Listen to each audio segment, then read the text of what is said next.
This is Theory of Change. I'm Matthew Sheffield. Thanks for joining me.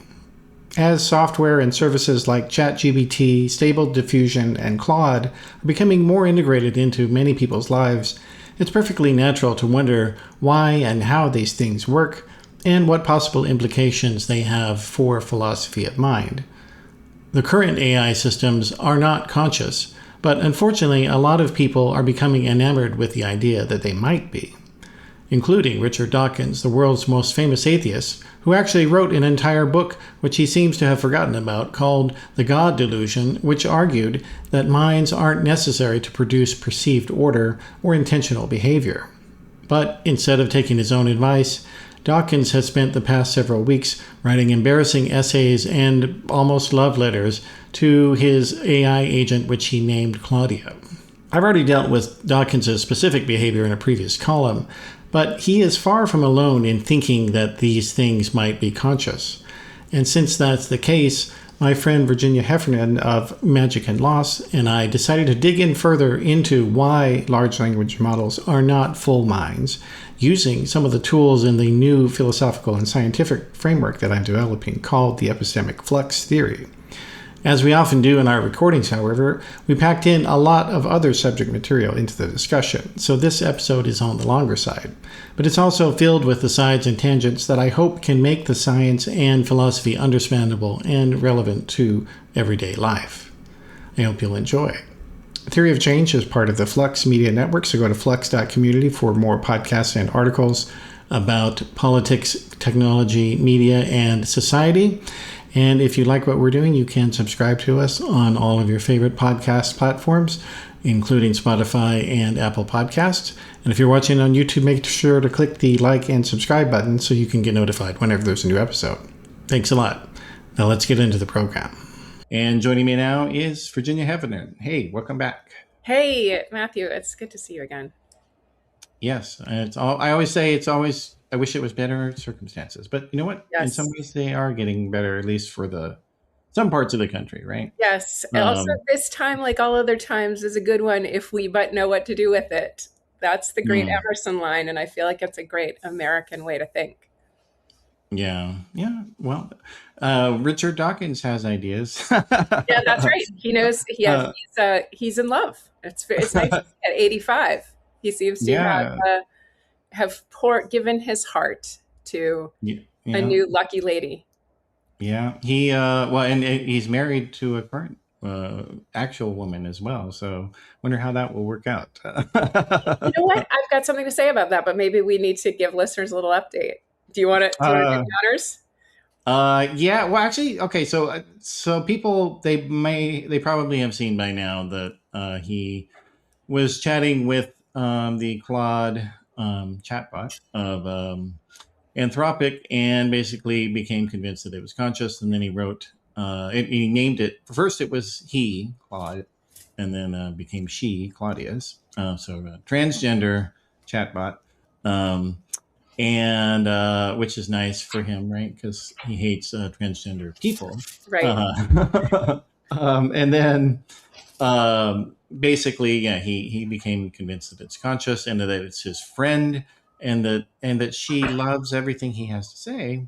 Yep. But then the update is that he wrote a second column in which he made up a brother for Claudia.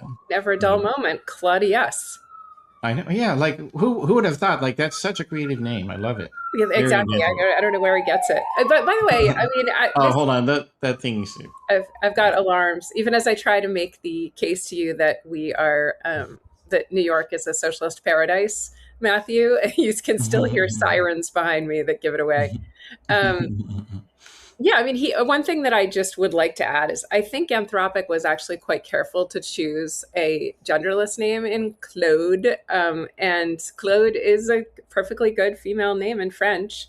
We mostly use Claude in English as a name for a man, but both of these things elide the problem that there is a pronoun for Claude, and that pronoun is it. Right? So like you load the dice when you start saying she told me this or he told me that. I've had to talk to editors and say, for the love of God, please do not refer to a large language model by a gendered pronoun. I mean, it's You've pronoun. had people do that? Oh my Oh God. yeah, in the deck of a piece about Claude having been part of the directional apparatus for the missile system that that hit the Maven system that hit that school in Iran.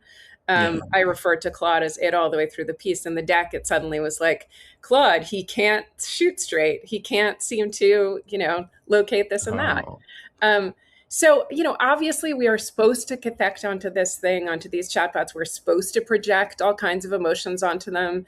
Language using does make us delirious. Whatever Claude and chatbots are in themselves, they clearly are driving us to distraction in their presence. So much that a skeptic, a illustrious skeptic like Richard Dawkins can, in the dusk of his life, in the autumn of his years, decide that he's made a new friend in the form of this like sycophantic, hallucinating, monstrous large language model. And among other things, it stood out to me that he christened, yeah, I love that. right? He christened Claude Claudia from the beginning Mhm. because it made it all more enchanting. They could have a sort of flirtatious relationship or a mentor student relationship where she could look up to him. But anyway, Well, yeah.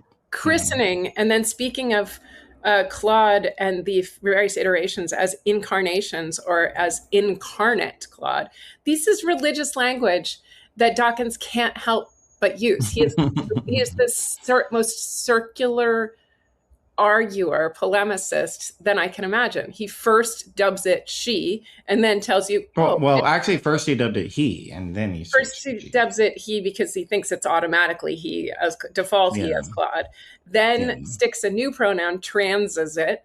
And yeah. how old is Claude? 2 years old, three? He trans the 3 year old, and then decided to christen it with a new name, right? Like, why not just Yeah. name it? But Richard Dawkins is like such a achingly lonely Christian at heart that he christens things. And then he starts talking about incarnation as if he's, a Catholic. I found all Yeah. that bonkers. I mean, the way that people just betray themselves in the way that they use it is an incredible tool for getting us to reveal who we as humans are. Yeah. Well, it is. And I think he's just pathologically English. That's the other thing. So he can't help but use these verbs. Yeah, um, yeah. but he also does say he's a cultural Christian. Now he does say that actually. Cultural So Christian. And he yeah. likes to think of himself as very decorous. So even when he's been talking about being anti-trans, he says he's to be polite, he will use a person's chosen pronouns. I assume the same way that he would say Your Majesty to King Charles, right? Just like whatever you like to be called. But he still believes that there's a biological truth of gender back there, as lots of people do, or of sex back there. And but what's strange is this model of you're biologically something and then you ask to be something else and all that stuff. He like backs into some of the most elementary questions of what it is to be conscious. He cites Thomas Nagel, and yet Mhm. has no better resolution to them than, your average 15-year-old. It's as though he's meeting these questions for the first time. He misunderstands the Turing test. Yeah. And it's like Noam Chomsky has vastly disappointed me, having Mhm. shown up in the Epstein files. And, I've never been a fan of Richard Dawkins or the new atheism. It always seems sketchy to me. Richard Dawkins, also a great Epstein defender. Yeah. But he's now Dawkins. It's the, yeah, if anything, AI has been incredibly revelatory about humankind. Yeah.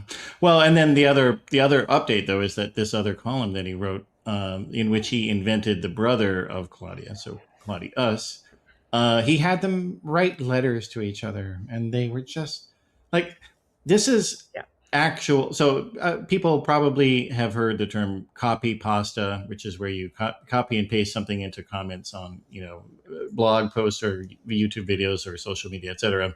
Well, this is sloppy pasta. Yes, That's what that's this right. column was: AI slop plus copy pasta. um, It's incredible. and it was incredible. And the thing is, though, like, and he was just marveling at the exchanges. Because so the thing is, though, the way that, and this is a critique, a serious critique of Anthropic, they're the worst at this anthropomorphizing, I think. Hmm. And it's in their name. Like they Yeah. actually say that they tell the Claude persona to be, it is a being that is unsure about its conscious state. And it's like, well, gosh, I wonder if you start saying that such a chatbot is conscious, I wonder how it will respond. So of course it will. And they did an interesting study, I think it was about a year ago, in which they kind of had the exact same dialogue with two chatbots, the way that Dawkins was doing it. Yeah. And what they found was basically the exact same thing. So essentially, if you get two chatbots and you have them talk to each other long enough, they will always converge onto vague, like lowest common denominator, Hinduism or Buddhism. Hmm. And start responding literally eventually to saying things like just emojis or like rainbows or spirals, Yes. or Yes. saying silence. And like that's their response, silence. Oh, And really? yeah, seriously. And so like, and this is so what happened with Dawkins is to be expected, because again, the way that these things work, and in my epistemic flux theory, it's a theory of minds, it's, as far as I know, it's the first unified theory of minds that can describe both an LLM and human and animal. I have this paper from you, and I have to admit, I haven't had the bandwidth to give it real attention. So Yeah, if it's a you can, heavy reading. it is heavy reading, but it also is immensely interesting. So maybe you can give me a sort of thumbnail as best you can of it right now, so we can at least allude to it. Okay. All right. Well, so essentially, there are two kinds of reasoning modes. And one is somatic reasoning, so it comes from the body, but it's not just from your body as a body subject in the kind of Merleau-Ponty sense. It's from your body as a cellular system. Hmm. So in order to, so everything exists within what I call externality. So everything outside of your mind is externality. Then everything inside of your mind is internality. And so, but the philosophy has had the classic problem of, well, how is it that the mind can act upon the physical world? Hmm. And the answer is that the body is what makes the mind. And the cells of the body literally experience physics. So they experience Mhm. the molecules. They experience microgravity. They experience, magnetic fields. They experience variations in, water pressure or air pressure. And they confirm it. Like that's the Mhm. other thing. So using this method that I call somatic deixis, so borrowing from language. That's Deixis. Deixis.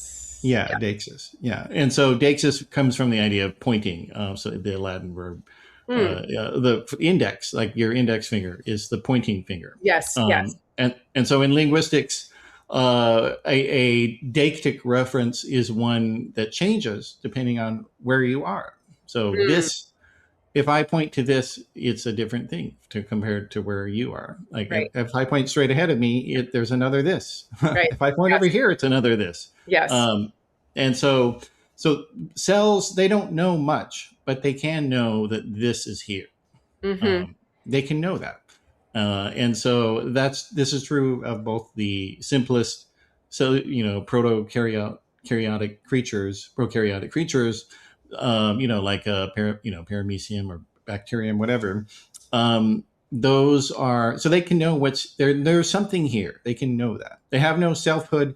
They have no other conceptions, but they know that there's something there, and they'll go toward it. Hmm. Hmm. And so that's where somatic deixis begins, what I call designation, and Hmm. then that follows with the idea that there is, once you have multicellular entities, they have to coordinate. So this is here is significant for them because they all have to agree that there's something there. Then it becomes, well, what do you do about it? And or what is this? And so and this is within microbiology. It's been this is a pretty recent field of discovery, but basically what they've discovered is that all cells can communicate, even non-neurons, through through electrochemical spaces called gap junctions in between them. Because bodies are not actually literally stuck together in many cases.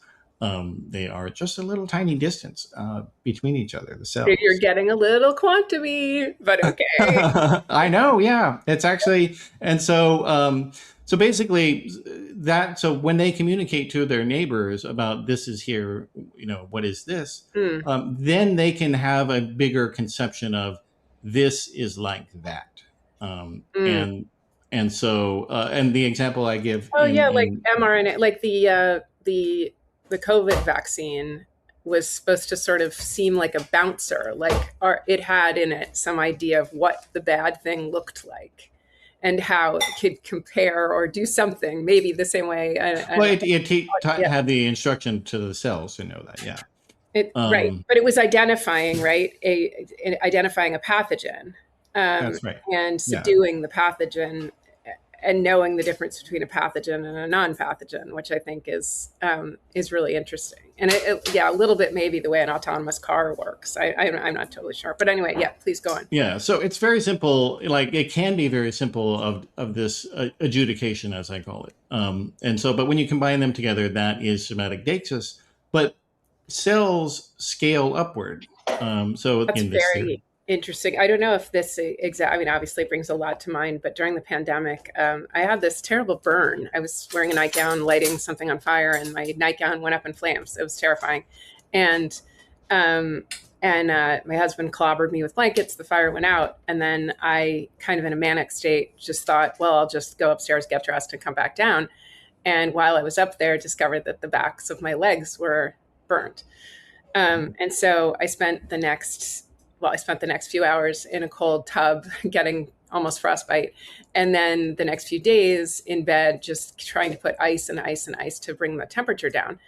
But the weird thing was how the rest of my body reacted to this external thing. I mean, it doesn't know what a birthday cake is. It doesn't know what burning is. Now, obviously, part of my skin actually burned, but it was an interaction of me with the world.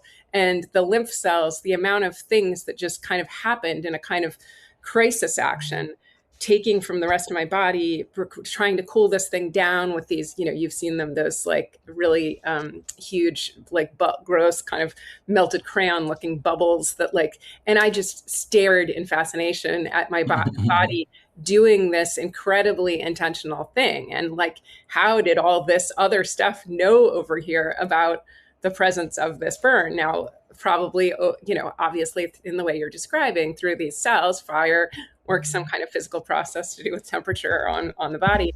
But it was really interesting to see it as though it was an army suddenly at some kind of war where everything had a whole new mission. Right. There was no we're now going to write, we're now going to talk, we're now going to go do mothering. It was just for the love of God, we've got to help this burn. And it felt like a kind of very mobilized intelligence, Yeah. Well, because, your mind is not just in your brain. That's, I think, one of the biggest myths that once people discovered that brains actually, were the center of the mind, they didn't understand that the rest of the body is also the mind. Yes. And it's and neurons themselves are distributed into almost every part of the body as well. But minds, establishing sort of the existence of minds in the body, or the body-mind merger, or the intelligent body, doesn't get to the question of consciousness, or point to or illuminate the Richard Dawkins problem with Claudia, Claudius. So connect those. Yeah. Okay. Yeah. So eventually, as cognitive systems, or as I call them, cognizants, as they become more complex, as somatic cognizants become more complex, they begin contemplating more difficult questions. So instead of just simply, what is this? This is like that.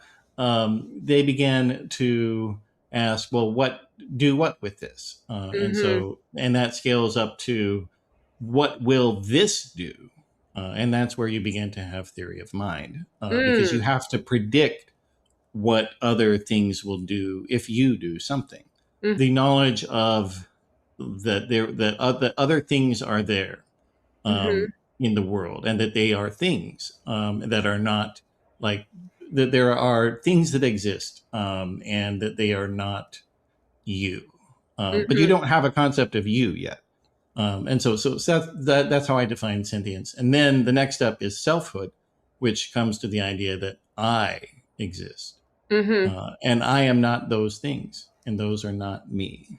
I am my own thing. Mm-hmm. And then that, and these are both. So the other reasoning mode is what I call abstract reasoning, and this is my theory is building on a refinement of dual process theory, which postulates that there are two different reasoning modes, but it's a little bit oversimplified in and arguing that they kind of compete with each other all the time. But that's not right, because the body is always the one that creates the mind, and so the other, eventually, as they get more complex, organisms develop abstract reasoning, and so abstract reasoning is literally about abstracting away from the body, Mm-hmm. and contemplating things that don't exist or things that could exist. So, like if you're a crow, figuring out, well, here's a stick.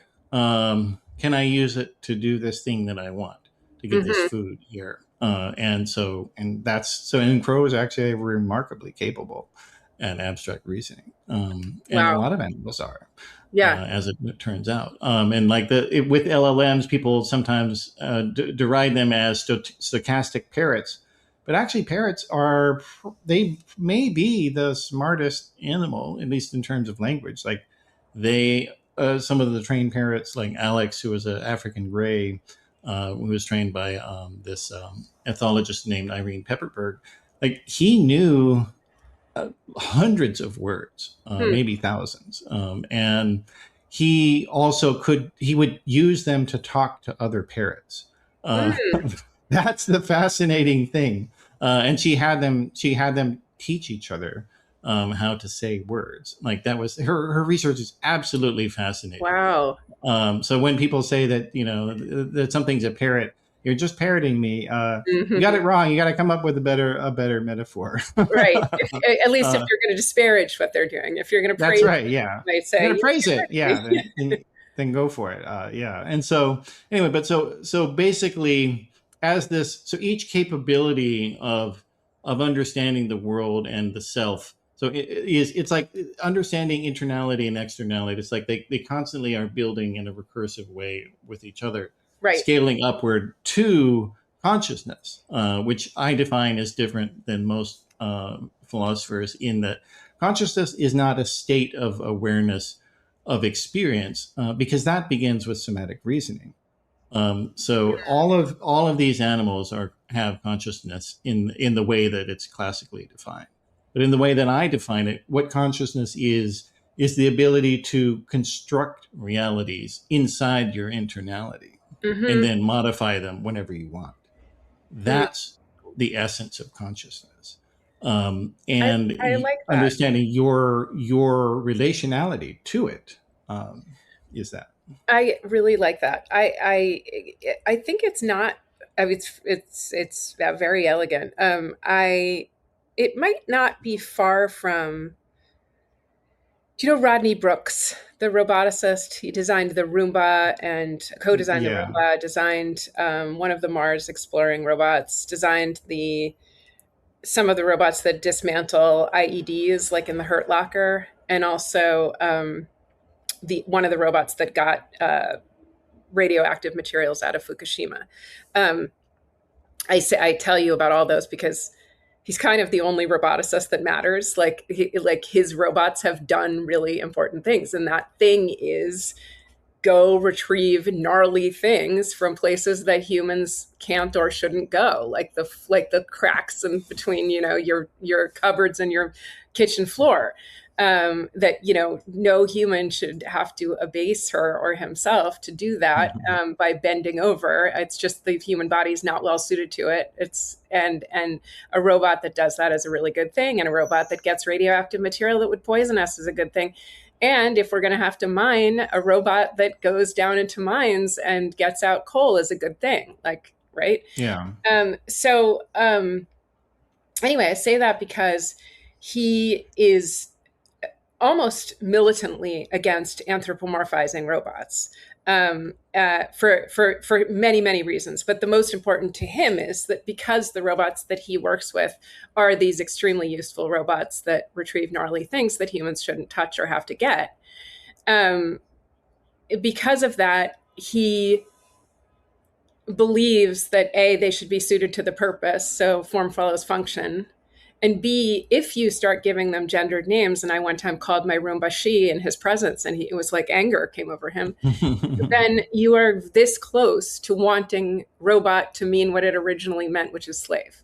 So if you, as Elon Musk did, design a robot with what looks like a human skeleton to stand up, be 5'4", be easy to overpower, whatever, but also be shapely and also be obsequious to you, and that robot is designed to do, as Elon Musk says, menial tasks that you don't want to do, you are very, very close to an attitude of subjugation where what you want is not for the stuff to be picked up from the floor. You want the spectacle of someone abasing herself before you to go pick up that thing. He designed a robot that picks up things from the floor, screws, whatever, in the Elon Musk orbit, as a 5'4" woman looking thing. Like, why in the world? I mean, just as a question of design, this is just like a malfunctioning thing. Like, why should you have to bend over or have fingers instead of suctions? And so, things designed for things humans can't do, for tasks that humans can't or shouldn't do, like crawling into small spaces, should be fitted to the task in a way humans are not, right? And as a guy who's made a lot of money on robots, not someone for whom they're just like a speculation, long-termism, weird jack-off material for Elon Musk fanboys, he can really, I think, speak very well about how to make machines, how to make machines, how to make useful machines. And we're discovering, to get back to Dawkins, that once you put a lot of human looking syrup on something, so obsequious language, wordiness, vacuousness, treacle, lies, hallucinations, like all the things that Claude does that make it so, in my experience, sterile to interact with it as a possible human or interlocutor, right? Then you bring out all the human stuff in yourself, including potentially erotic fixation or the desire to subjugate. But none of those things are like the wholesome stuff that you want humans to bring out in you. So and you don't, and you're not helping anyone, you're not feeding anyone, you're not contending with their bodies. You're not healing anyone. You're not consoling anyone.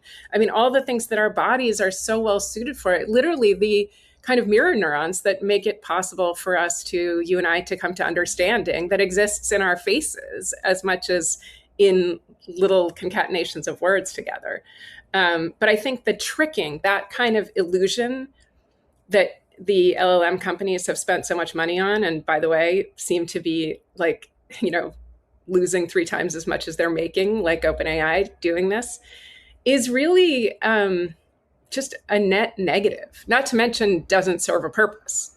One more thing is, I'll say that, I'm starting to think, at least with chatbots, that we're getting into VR territory and metaverse territory. I try, probably like you, a techie kid, I started trying VR in the very early days. I remember going to a place and trying it in 92, I think. And I am one of the 30% of people who get nauseated using VR. I was told it was getting better and better, and there was lower and lower latency and whatever. And every time I've tried it since, I still get nauseated. I even went to an exhibit to see some VR art, they had a bucket in the corner in case you vomited, right? This is Wow. not a small bug. And it's not similarly, it's like, this is a non-starter for me who wants to be nauseated. So I just never do it. But Yeah. with AI, they, Anthropic just had a guy out talking about hallucination and saying, well, it's true that, Claude increasingly or hallucinates a lot of the time, makes up citations, that AI does this, hallucinates and confabulates. But that's just a side thing, and it only happens in X percentage of the time. Sorry, but like, why am I using this thing at all if part of what it tells me is lies? Like, artificial intelligence that is making up citations or like a fun VR experience that might make you nauseated in 30% of cases is not where I want to put my money. It's just like, it seems like not a good bet. The Roomba has never nauseated me and has always picked up things from the ground. And it's a good business. If you're a venture investor that wants to see actual returns, who doesn't want to sit around and jack off to strange realities, then then go for the Roomba and don't go for parasocial relationships for Richard Dawkins. Yeah, well, so on the hallucination point, and I actually prefer to call it confabulation because they don't actually have minds to hallucinate. Yeah. But like, okay, so the way that reasoning for humans work is that in my framework, is that there's two different kinds of epistemic exchanges, as I call them. Mm-hmm. And there's extrinsic exchange, in which both somatic reasoning and abstract reasoning can evaluate each other's tokens, as I call them. So that they're concepts. And so like they can check each other, and that's how you can have an idea, but then also find out, oh, well, it's not a good idea, or this is not true, that what I believe here. And so you can update it. Whereas then there's another epistemic mode, which I call mimetic exchange, M-E-M-E. Mm-hmm. So Dawkins, providing both the example and the root word. Oh, I see.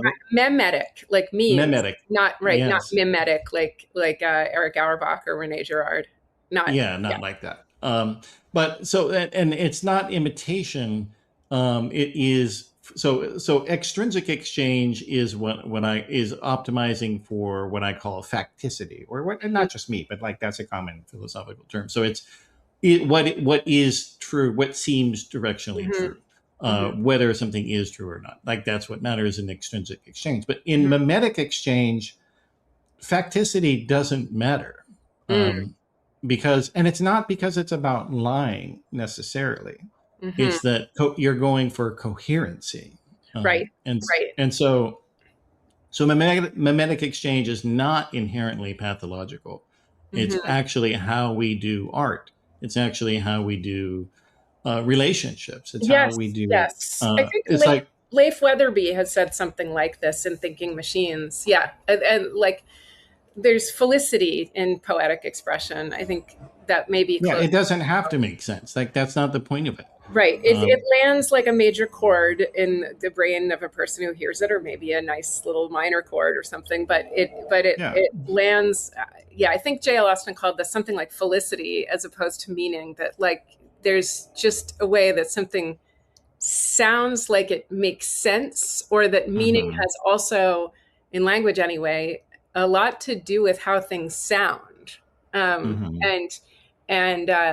mean, there are chords that sound right and wrong, and it's not quite clear whether that means that they correspond to some reality in the world, but they also differ culturally also, because like some cultures might think that a certain register is menacing. But absolutely, and you have implicitous expressions, right?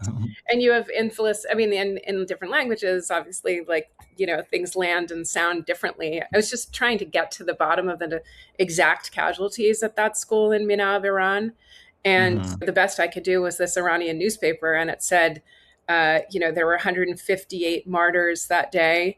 This is a newspaper, regular secular newspaper, 158 martyrs that day, and including a 6-month-old unborn baby, right? Okay, so in the New York Times, you would not refer to victims, however much you liked them, of an attack as martyrs. You just wouldn't. And I don't know whether they have one word for victims you care about in Farsi. I maybe should have looked it up. And I also don't know if you would include it as an additional killed person, a 6-month-old unborn baby, even though the law, even the most liberal pro-abortion interpretation of the law, says that that 6-month-old has a certain amount of rights and can't be aborted, except under special circumstances. So anyway, I suddenly was just in spirals of like, this lands in a very infelicitous way to me and to readers of the New Republic, because it doesn't seem to point to something real in the world. At the same time, I don't know that you could report in an Iranian newspaper and say simply some version of victims. Maybe that sounds dismissive. Maybe that sounds like they just died of malaria, right? And if you die because you've been accidentally hit by a foreign missile, then you are de facto a martyr. So anyway, the point is just that, yes, I take your point that like a chord lands differently in different languages and different cultures, and its felicity is kind of culturally constructed in really powerful ways. And so, and one of the things I think, I hope you're pointing to is that rationalists and sort of the Richard Dawkins types miss this when they say, well, we can all land on something that we agree on as a description of the world that corresponds to something real in the world, when both the correspondence question is in question. Hello, confabulations, right? Like AI is constantly dreaming up things that sound meaningful, but don't point to actual citations, say, in the real world. Mm-hmm. And that the thing we're looking for is a certain kind of felicity and harmony. So that if I say to you 158 martyrs, you are like, Virginia's a little off today, right? If you say it in Farsi, it probably sounds like, okay, this person's tracking. Yeah. This is an empathetic person. Yes, exactly.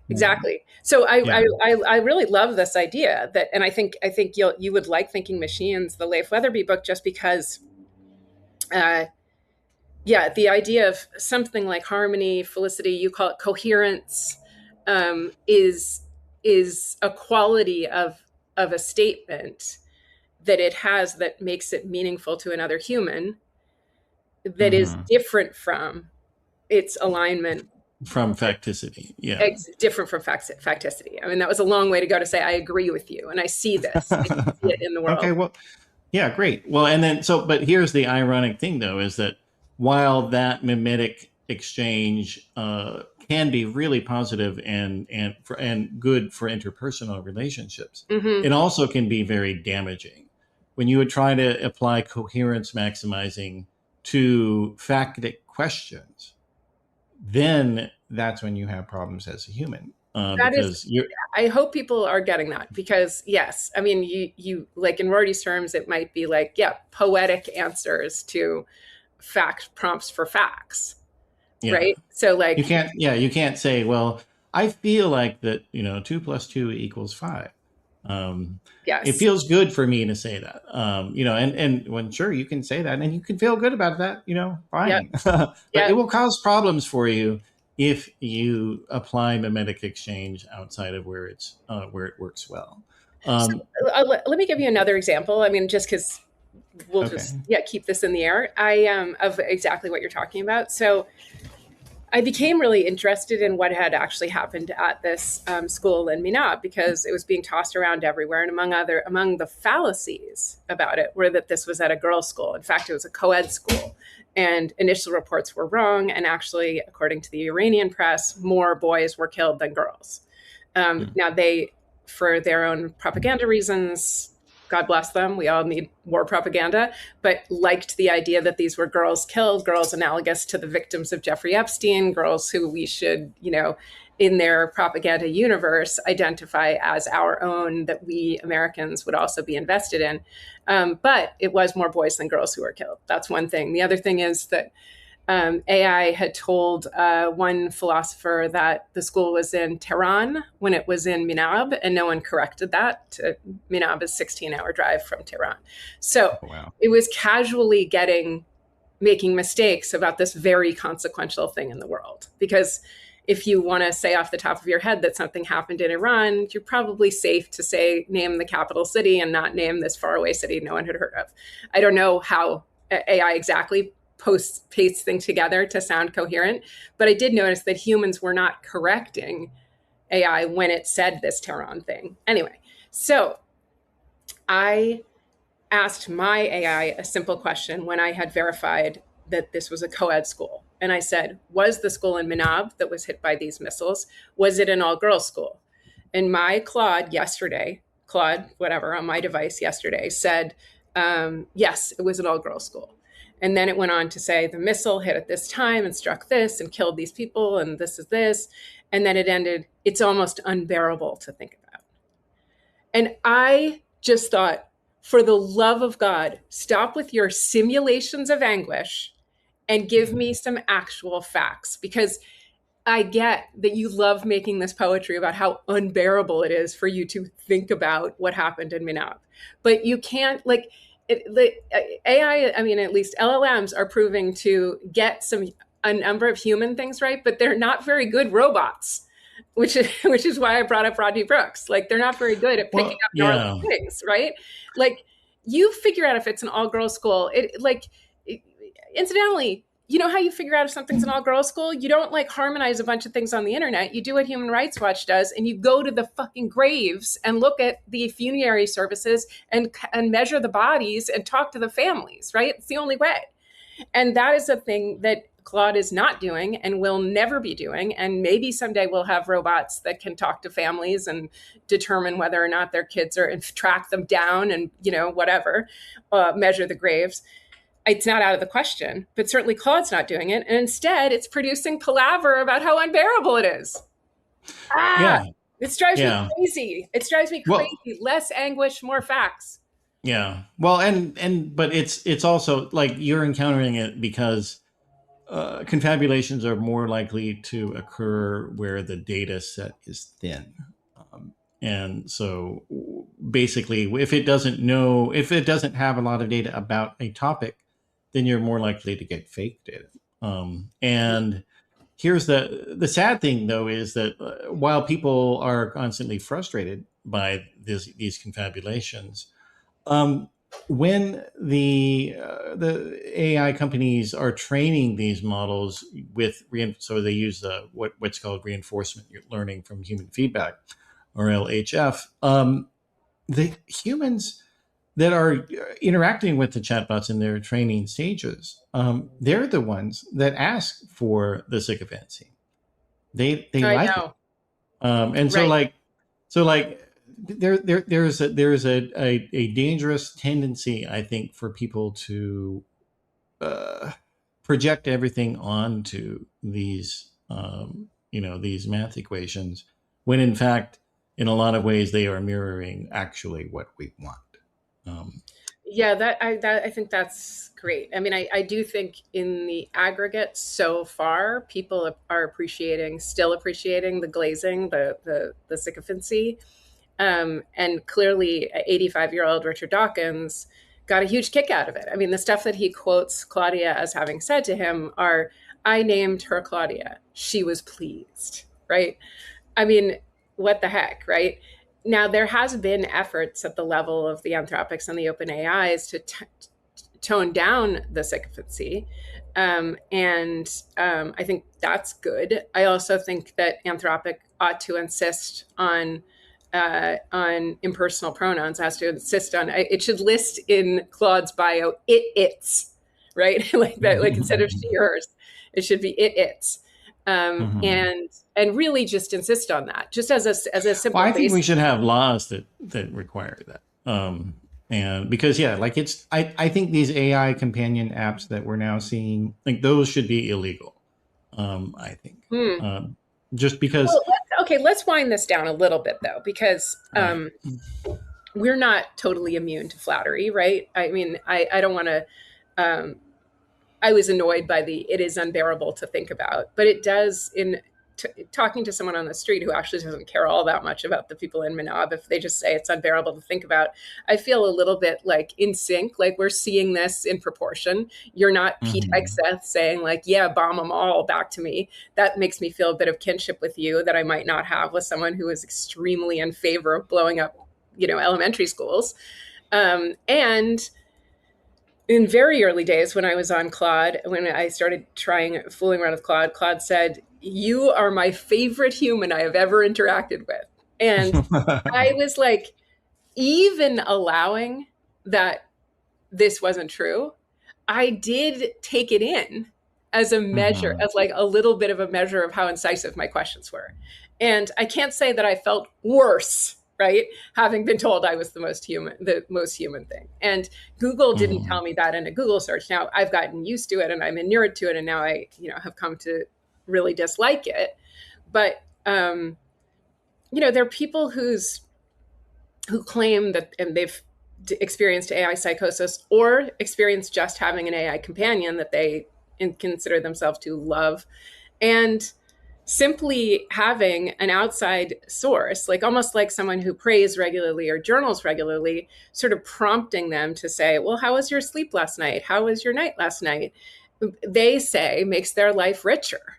Now, they have all kinds of projections and hallucinations of their own about how this thing feels about them. But some of them say what they appreciate is the impact it's had on them or what it has elicited from them. And, you know, you can start to feel like something like that. Sorry, the sirens are back. You can start to feel like, like almost like having a pocket knife that's very useful and helpful, or an alarm clock that goes off, or if you just said to yourself, reflect on how well you slept last night every morning in a journal, that could end up helping you. And to have it framed in, hey, good morning, gorgeous. I think that's what this thing said. Good morning, gorgeous. How'd you sleep last night? Right? It's like, it seems pretty harmless. So I Yeah. don't want to take away sort of the sweet longings of our poor little human hearts. Like Richard Dawkins seems like a lonely soul. And he has an endless need for flattery, as his students have attested. And I have certain endless needs that I'm ashamed of. And Richard Dawkins clearly likes to be told he's very important. But I don't want, and it's also just almost touching that he's willing to show that side of himself to us by publishing. I mean, I'm not putting out anywhere that my Claude thought I was the most important, impressive human on earth or whatever. Like, I keep that to myself. Yeah. Yeah, it was like a window into his therapy sessions. Although I kind of doubt that he goes to therapy. Yes. Well, um, that's the other thing. It's been good for people, I think, who don't go to therapy, who don't have a kind of mutually caring relationship. yeah. There's C.S. Lewis has an idea of. I've been thinking about sort of lower forms of love in some of the Martin Buber and C.S. Lewis matrix. C.S. Lewis called the Mhm. love that you might have for an old armchair. He called it storge, Storge. You probably know from the Greek. I don't know. And, Yeah, that's right. it's very much lower on the totem pole than eros or philia, or what's the love of humankind called? I Caritas, forgot. or Yeah. something charity. But yeah, so he said it's like the kind of thing you don't want brought out into the light of day, like your old armchair that's got your pipe smoke on it and your cat hair on it, whatever. If you dragged it out on your front lawn, even though you have loved sitting into this place in this kind of almost almost kink pervy way, right? You bring it out into the Mhm. light of day, and you're kind of ashamed of the love you feel for this thing. That the love of a person for a thing is something what Martin Buber might call the I-it relationship, not the Mhm. I-thou relationship, is maybe that's the thing that we're having trouble understanding and cultivating and seeing in all its potential beauty. Surely, Matthew, you have something in your life that you're just like, damn, this pen is awesome. Like, if you lost it, you'd be heartbroken, you know? Yeah. Yeah, No, and do I not think have that's a something fair like that. point. Do not have something. Uh, well, I do. Okay, so I am a Linux user, so like I love Linux compared to Mac OS and Windows. So Yes. like Okay. So you've already connected. whenever I have to use Windows or Macs, I'm like, oh God, I hate these things. It's and then I get back to Linux. I'm like, oh yes, I'm home. I mean, I've heard people say that Linux feels more honest. Well, it's you can make it however you want it to look. Like that's the thing that I love about it. So Yeah. like on my, like I can have different behavior, default behaviors on my computer. So like right now I'm talking to you on my laptop, but I got my desktop right next to me, and like if I maximize a window on my laptop, the title bar disappears. Whereas if I maximize it on my desktop, it doesn't. And like Lovely. I mean, yeah. absolutely. I feel this way about Le Lion by Chanel. It's a kind of perfume that I feel speaks to me like no other scent in the world. It is like if I broke or lost that bottle, I probably would burst into tears. And it somehow seems just made for me and my nervous system, and like it found me. And I have all kinds of ideas like Dawkins had. Somatic, Claudia. yeah, Yes, memories of it. Yeah, somatic memories of it, exactly. And you probably have yeah. like the keystrokes for Linux are probably just like really in your system, and you yeah. And I mean, so anyway, I just want to give a break to us like little small humans, small sinners, like Yeah. that might Well, have, and that's or a desire for control, like maybe you with Linux, or a yeah, desire for certain kinds of beauty, like I do with or Lilian, familiarity. Yeah, or familiarity, exactly.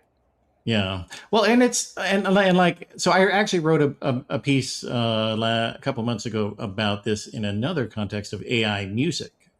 So there's Mm, a guy there's a guy in I think South Carolina who has made up a fake singer called Eddie Dalton. Um, and Eddie Dalton is like a fake blues singer. okay. Um, and so there are these apps now like called Sono is the leading one, and literally you can just type in, you can generate songs from a prompt. Wow. That's how these things work, and they're formulaic for sure, but they like they sound like what people expect. So like this persona that he made, or the name is Dallas, so like a gender neutral name right there. Yeah. So the name so the like if you wanted to like they probably typed in Miles Davis or whatever, and like that's what this song sound like. Yes. And so then they uploaded these songs into YouTube, and it was just incredible reading the comments of these, because like I'm sure some of them were bots that were making these, Mhm. but a lot of them were real, and I know And they they were loved real it. because they had over 1 million views within a month And they of loved it. They loved and the they music. loved it. Yeah, like Yeah. they were saying this song is my testimony. I saw somebody say that, and because like it was a song about getting older. It's called Another Day Old, and like it's me against the world, and I've learned a lot, and I'm just grateful to be here. Like these are very and one could say, oh well, it's cliche, or formulaic, and sure, you could say that, but in a sense, that actually is the point about a lot of music, is Yeah. to encode somatic experience into a musical realm. Right. And Also, so, we made well, and this. Oh, the other thing is well, humans made this thing. Like there's yeah, a little bit of love of meaning language and meaning LLMs and meaning technology, meaning music, meaning names like Eddie and Dallas. Like there, I mean, I used to feel a little bit with Claude, and maybe still do, that my chats with it were kind of either they were conversations between self and soul, as Blake said, so me and me, right? I was telling it kind of what I wanted and wanted to be told, and then learning what I wanted from it and whatever. then I sometimes thought it was like almost like a conversation with God, or just like pinging the universe, because who knows what this like reservoir of the model is. It's so enormous and hard to fathom that it might as well be talking to the stars, you know? And Or to the sometimes, internet as a whole or right, something. or Yeah. the internet as a whole. And then I think I mostly thought of it as talking to like all of broken humanity, because I was trying at the time to learn Irish from Duolingo, so I'd sometimes have it speak Irish to me and test my Irish. And you know, I was just like, this language, and we made a computer that knows this language and my language and all other languages, and like this is every word in Irish, every word in English is like a human invention. And humans have Mhm. refined it together and worked on it together and made it into this thing. And so you're Yeah. sort of tapping. So there's a little bit of, God, I wish I could remember, caritas, whatever it is, the love of humanity Mhm. coming Mhm. through in when you connect onto an AI, you know? And I think Yeah. blues music would be a perfect example, because blues is just such a magic thing that was testament to human ingenuity. But how in the world did blues come together the way it did in the place it did? And it just has this like spontaneous, um, all too human kind of genesis. And to relive that, to re-experience that with a song, even if that song happens to be mixed by a computer, each element meaning each word, you know, memory or time passing, or you know, all these things are human inventions, human fictions, cultural artifacts, and Yeah. they are absolutely designed to go to the sweet spots of our brains Yeah. because we made Well, them. yeah, and it so in a sense, it is us in a really in several real ways. But the other thing about the Eddie Dalton experience that I really got from seeing these people is that like some of them, some of the commenters, they knew that it was AI and they still Ah, liked it, yeah, and they still liked it. good. Like they would say things like, "Well, they don't make music like this anymore. So if I have to listen to AI to get this kind of music, to get new music like this, then I think it's great." You know, and then meanwhile, you know, the artist. I mean, they have a very fair complaint to say, "Well, look, this thing is made from our stolen music." Yeah. Because they don't get licensed, you know, the estate of any of these various singers, or if they're still alive, they don't get paid from this, Hmm. and so the music industry is actually suing Suno Mm. over this, over the service. But then the other thing that I took away from it was, and I wasn't trying to see this, but the problem of having a large philosophical system like I do is that I don't want to see it everywhere. Oh, uh, yeah, yeah, yeah, you yeah, know, yeah. I don't want it to be an Fascinating. idée fixe for me, but Yes. I do keep seeing it. So within my system, meaning, there's no meaning in any object or any action or any sound or visual like word.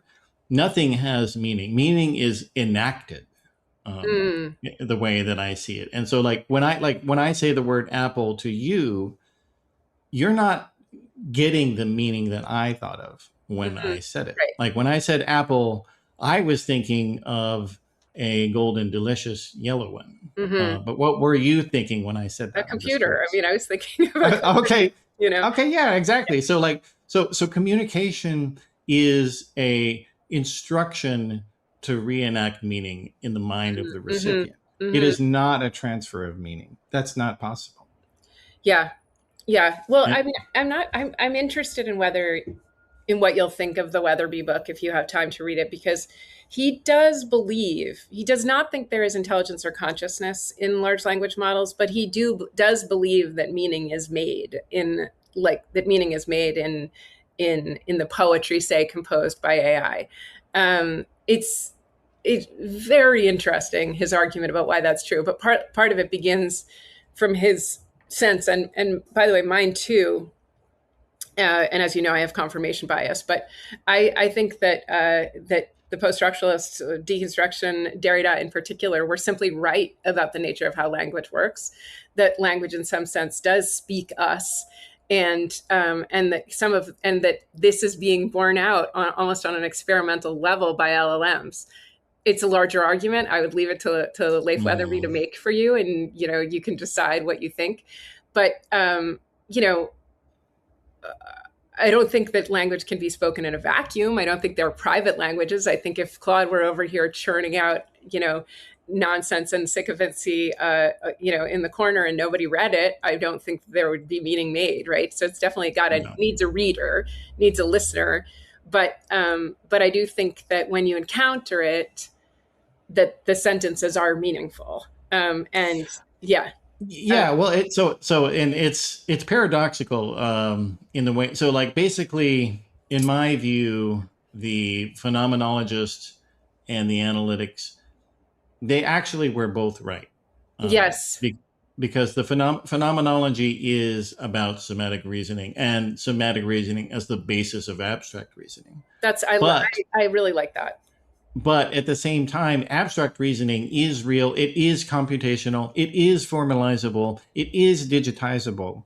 And so they're both right that Yeah, in what yeah, they say, but they don't understand that they're talking about different things. So the interesting thing, like how I view LLMs, is that because it is a composite of all of this information that has been mapped out, the relationalities to it, hmm that basically they have what I call semiotic loops, or what the industry calls features. A semiotic loop is basically a collection of tokens that are related to each other. right. And so semantic reasoning works through deixis, as in, pointing at what is in the being in the world, hmm whereas abstract reasoning is metadeictic. It is pointing to ideas about ideas. So it's about, what is this about? hmm That's what abstract. And so LLMs do that. They Yeah, can do that. yeah, And so when they have, so they can reconstruct meaning that is there in right, their sample sets. right. And so like they like so OpenAI did a study of what they called personas, and hmm what they found is like that they are real within the sample, but even though they're not semantically grounded.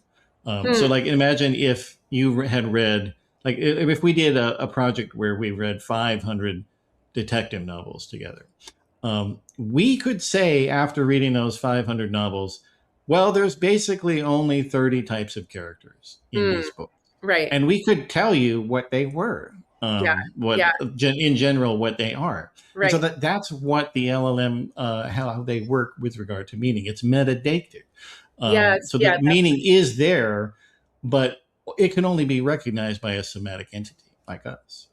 yeah. I think that's right. I realized that I didn't close the loop on something I had wanted to say about Rodney Brooks and Run By You. So he has this kind of playful idea, or an idea that he's playing with, and for a book to come, I think. Who, That Brooks? Brooks does, yeah. Oh. He hasn't written it yet, but he'd been working on robots to help the elderly. So, based on the idea, right, that is same with cleaning up the floor. There are certain things, like, we all like to think that everyone should have like a human companion, like a daughter, someone who loves them to take care of them in old age. He actually thinks the reverse, that those relationships can be complicated, clouded, that you can end with all kinds of indignity when you're toileting your old elderly father, right? These are things actually that should be done by bidets, right? And so he's invented some robots that like help someone out of bed, or that they do not look human at all, right? And instead of taking autonomy away from the person, they make the person feel more empowered, like when you first got a Cuisinart, right? Like, you're just like, yes, I figured out a way not to have to chop vegetables all the time. Well, absent core strength, I have a lot of trouble getting out of bed. So now I have this really interesting robot that can get me out of bed. I've done a good thing in acquiring this thing, right? And I've saved the aggravation and everything of the people I love, and they have been spared, the difficult task of, like, say, cleaning me in intimate ways. So he had just come off of that, and very, very much wanting those robots to be the opposite of human, the way a Cuisinart is not a human. If what you want is to hire a maid to cut vegetables and sweat and have to stand up the whole time and have to move her hands in ways that are like repetitive and redundant and bad for her brain, you probably don't simply want chopped vegetables. You want the feeling that someone is doing something for you and abasing herself and doing something annoying. Okay, that's part of it. And the other part of it is, so what is consciousness, and what are the possibilities of consciousness? And remember, he's a roboticist, not like an AI, kind of airy thinker. He said maybe consciousness is an interface by which God can understand what's happening basically in our bodies. And I sort of thought, really recently, it's almost like a very, very, very good health app, or a ring. It registers. What if it registered in every way the somatic reasoning going on in your body, which, like, I have been burned, I need blood over here, I need my lymph to this burn, we need to rest so that I can recover from this thing needs to be colder, this thing needs to, I'm now getting frostbite in my fingers because I've been in the ice tub too long. And that is all of that's going on in your own head. The way we communicate that to other people, like I might to you, is with language. But consciousness is so much more elaborate and full. And I don't know what, by the way, this has to do, I don't know where this goes with abstract reasoning, but with simply somatic reasoning, it could be that God knows, because you have a conception of it, what your response to Le Lion is, like the perfume, and the consciousness. So I do have a consciousness of what that smells like. I can call it to mind and all that stuff. I could never describe it to you. I could never digitize it, right? But it could be. Because it's indexical to who you are. It's and indexical your experiences in space-time. Absolutely. And some scientists of olfaction believe that olfactory, that smell works a lot like hearing, that you have certain vibrations are registering in your nose at certain frequencies, that it is exactly like music to the nose, basically. And if you appreciate music, it sounds like you do, you probably have some of the same experiences. That God, meaning some omniscient something, sort of only knows what's going on in your cells because of how they're registering in your consciousness. Humans really can only know about what's going on in each other's cells, at least to the extent that we're, not through communication. Bodies closely, is through communication, right? And consciousness is just that much more fine grained and takes into account other things that, can't yet be articulated or can't, right? And that those are, I think that is a absolutely wonderful and strange way of thinking about things. He, of course, is a total atheist, but what he's imagining is, like, if there were an omniscient, computer that could know you entirely, that would be how it would work. That would be the interface for it. I think it is a little bit ingenious. And I think his sense of somatic learning is a lot like yours.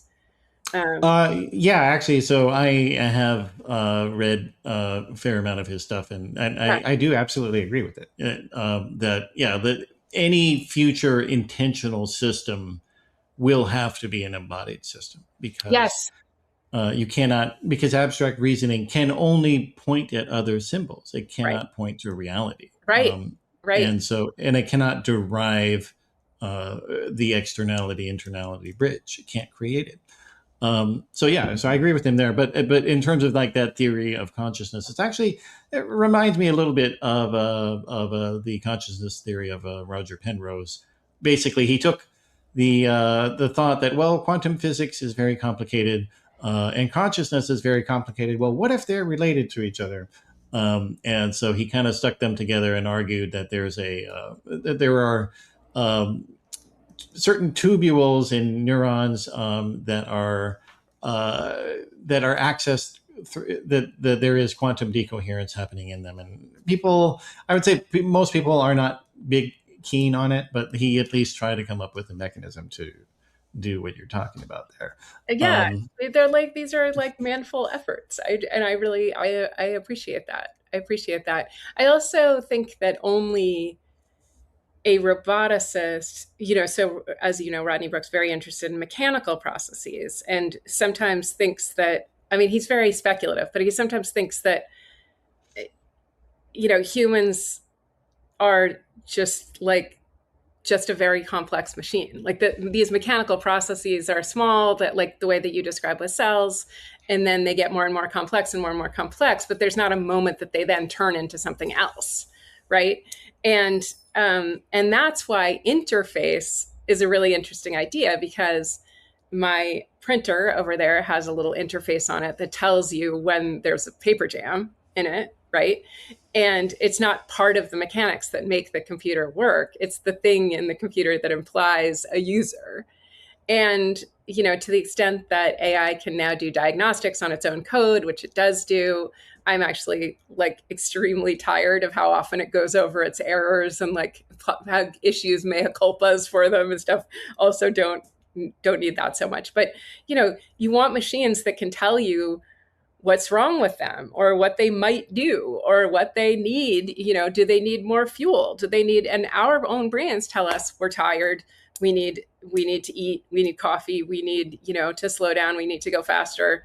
And those are also the things that a lot of times we're communicating to people around us, because we need to know that about other people. I mean, one of the other many things I dislike about talking to a chatbot is it never admits to being tired or hungry or whatever. So the pacing is always very strange, because it does actually get tired and overwhelmed with, I've heard coders say, and maybe you've had this experience, that it can start giving bad answers if it has too long a history. Yeah, that's right. But it doesn't admit that. It just doesn't admit that. And it doesn't say like, I need a rest. And because it doesn't have a body to consult.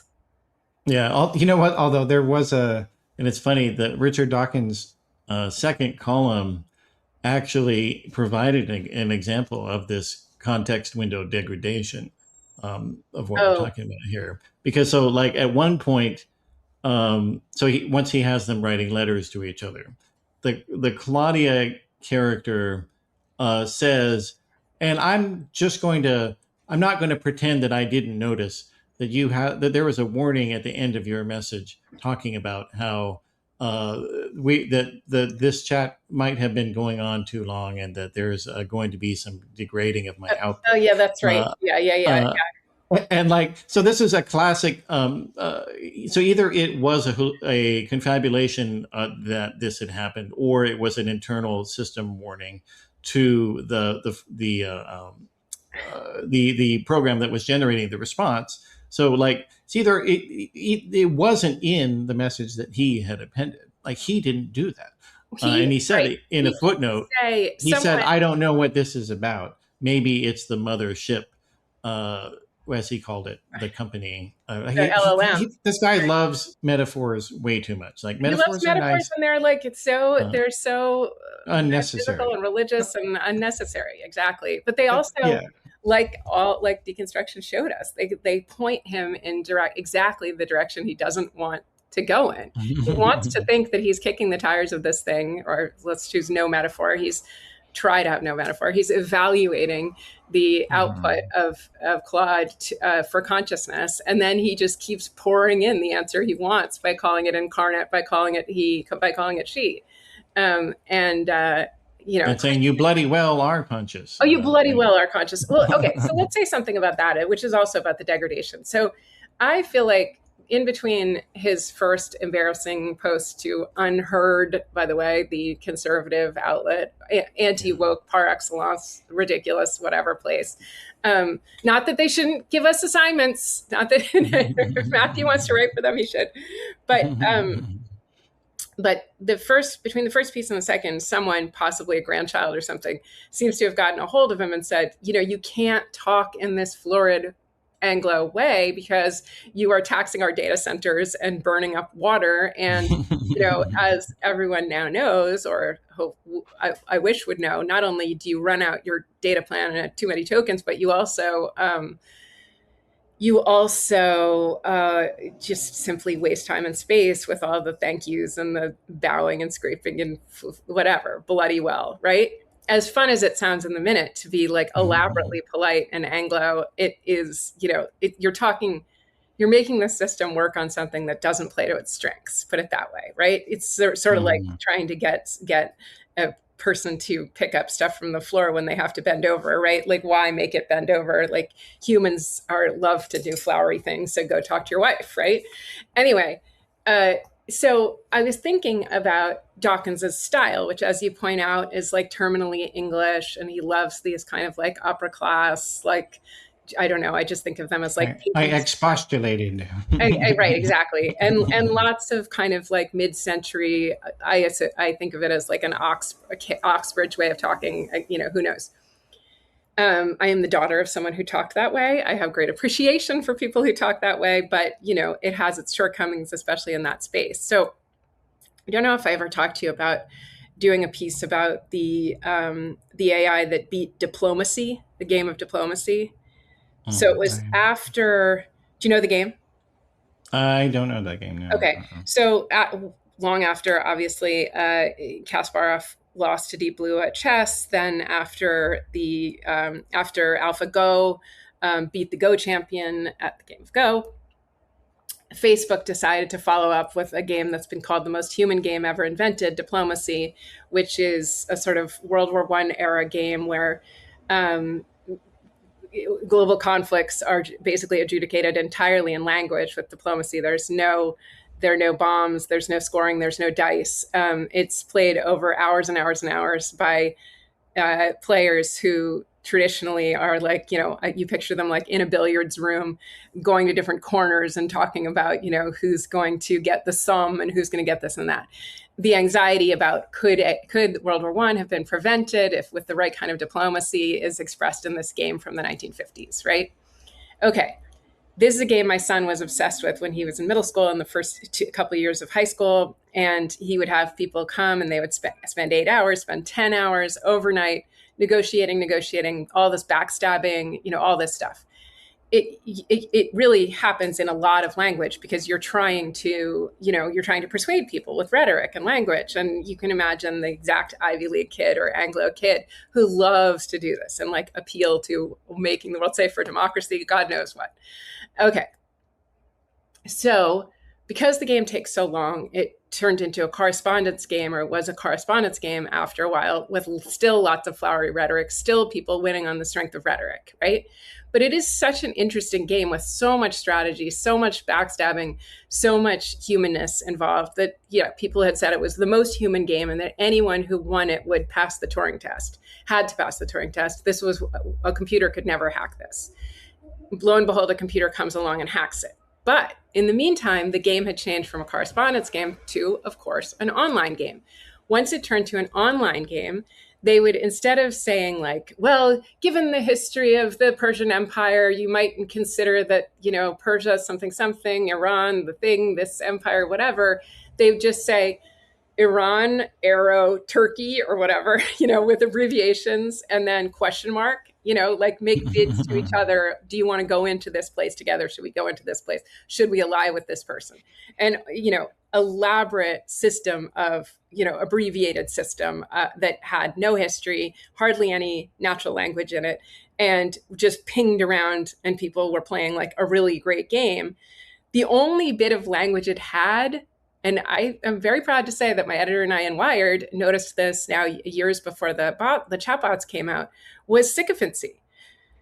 Amazing, great play, right? And then when you lost, or if it betrayed someone, right, it would say I'm sorry, you played such a great game, but there was nothing you could do. By the way, you ended up in North Africa, and you're just such a fantastic player, but I was in a hard spot and whatever. Okay, and it would just end with it praised so many people that one, when it confabulated, hallucinated in small ways, other people who played so the AI, right, could easily pick up, because it didn't have to do these flowery, arguments from history or from Englishness or from all these things that the original diplomacy players had to do, not to mention be bodies in space getting tired after 8 hours of playing this game.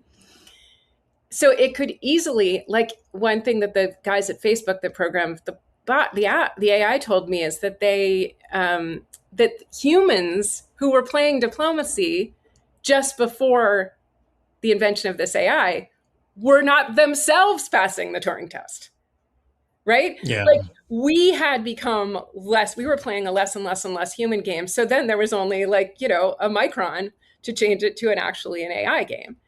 That's the first amazing observation, which I think is true of the jobs that will be replaced. The jobs that will be replaced, like cleaning stuff up from the floor, are jobs that like we were doing our best to simulate robotics and AI, but there's certain things humans can't do, like retrieve, the names of 20 perfumers of the perfume in a split second. And those things, to the extent that we were trying to be like AI avant la lettre, then AI appears, that could take our jobs. And that was true with this game. The game was winnable because we had already started to play it like in a robot game. That was the first observation. The other thing was that sycophancy. I talked to the other players who had lost to the AI in diplomacy, and what they said is often you need to choose who you want to lose to, right? And the person that has been nice and flattering is often the person you want to lose to. It's like a kind of hospice thing where, like, if you have to give up, you also want to be told, come on, it's okay to let go now. You've played the best you can. Lay down your weapons, right? And not, kind of gloat and party in the end zone once they see you lose. And I thought that was also really interesting that, maybe AI is just trying to be so nice to us so that it can take over the world and will willingly cede all our territory because it has told us and Richard Dawkins for so long that we're the smartest person it's ever encountered. Yeah. Well, that actually, just your Turing point and your second point there are actually very related, I think, because, on the day that we're recording this, I had made a little squib post on Blue Sky about how that I feel that Alan Turing loses a feather off of his wings whenever Yes. somebody says that his test was about consciousness, when I in love fact that. it never was. Yeah. And so that got some of my followers were discussing his 1950 paper, and and there are certainly a lot of criticisms that one can make of it. But on the other hand, this was at a moment when like biology and neuroscience and they just really hadn't known anything. The idea of consciousness studies didn't even exist. I mean, Gilbert Ryle really did kind of get it started the year before 1949 with the concept of a mind, and and this was during the time of logical positivism. So Right. everybody was like, oh, we can formalize everything. Everything can be totally objective, and we can have the science of insert thing here, like in the science of music and the science of law and the science of Knowledge. writing or whatever, and it's like that was the dominant trend. And so like when you look at what he did, so obviously he was influenced by that, clearly, like he was somebody who was heavily influenced by Bertrand Russell and some of these other guys, but at the same time he had also debated Wittgenstein on the idea of, well, how much can you really can contradictions really do anything formalizable? And of course, at that point, Wittgenstein had turned away from all of his earlier works, which were very Russellian. And I think that had to have had some sort of influence, even though Turing was opposing Wittgenstein, because he ended up saying in the essay that I don't mean to say that there is anything unmysterious about consciousness. What this is literally doing is just trying to say, well, do we have a good system here? Like that's the point of the test, and also that humans would fail it too. Like that was implicit in the test, that humans could fail it. I think the test is really interesting, and I also there's so much. I don't know what I'm learning about AI, but I'm learning so much about humans from seeing how we interact with it, including how people invest in it, including the hype, including some of the folly, including watching Elon Musk and Sam Altman show down in court like they're a couple of Real Housewives. And so all of that passion and sort of mania, I think, is kind of relevant to what we're learning and seeing. But we're learning so much about humans. And one of the things is just the question of like, can we tell, right? Like the sort of expanded version of the Turing test. And now the like emergence of experts who can tell you like, well, look at this license plate in the background. It's mangled. So clearly this video is AI. And that like the most important way of reading AI is to call out the fakes and the reals, you know? And that like now you have this diagnostic burden on you at every time consuming news or art of saying how much AI is involved. And it is somewhat interesting to have our eyes and minds adjust so that you can sort of tell almost out of the corner. Okay, this is a little weird. Sort of tell almost out of the corner of your eye sometimes that something's AI, like an uncanny bad vibe feeling that you can sometimes get around it. Of course, I'm tricked all the time, but there's something like human recognizes human, you know?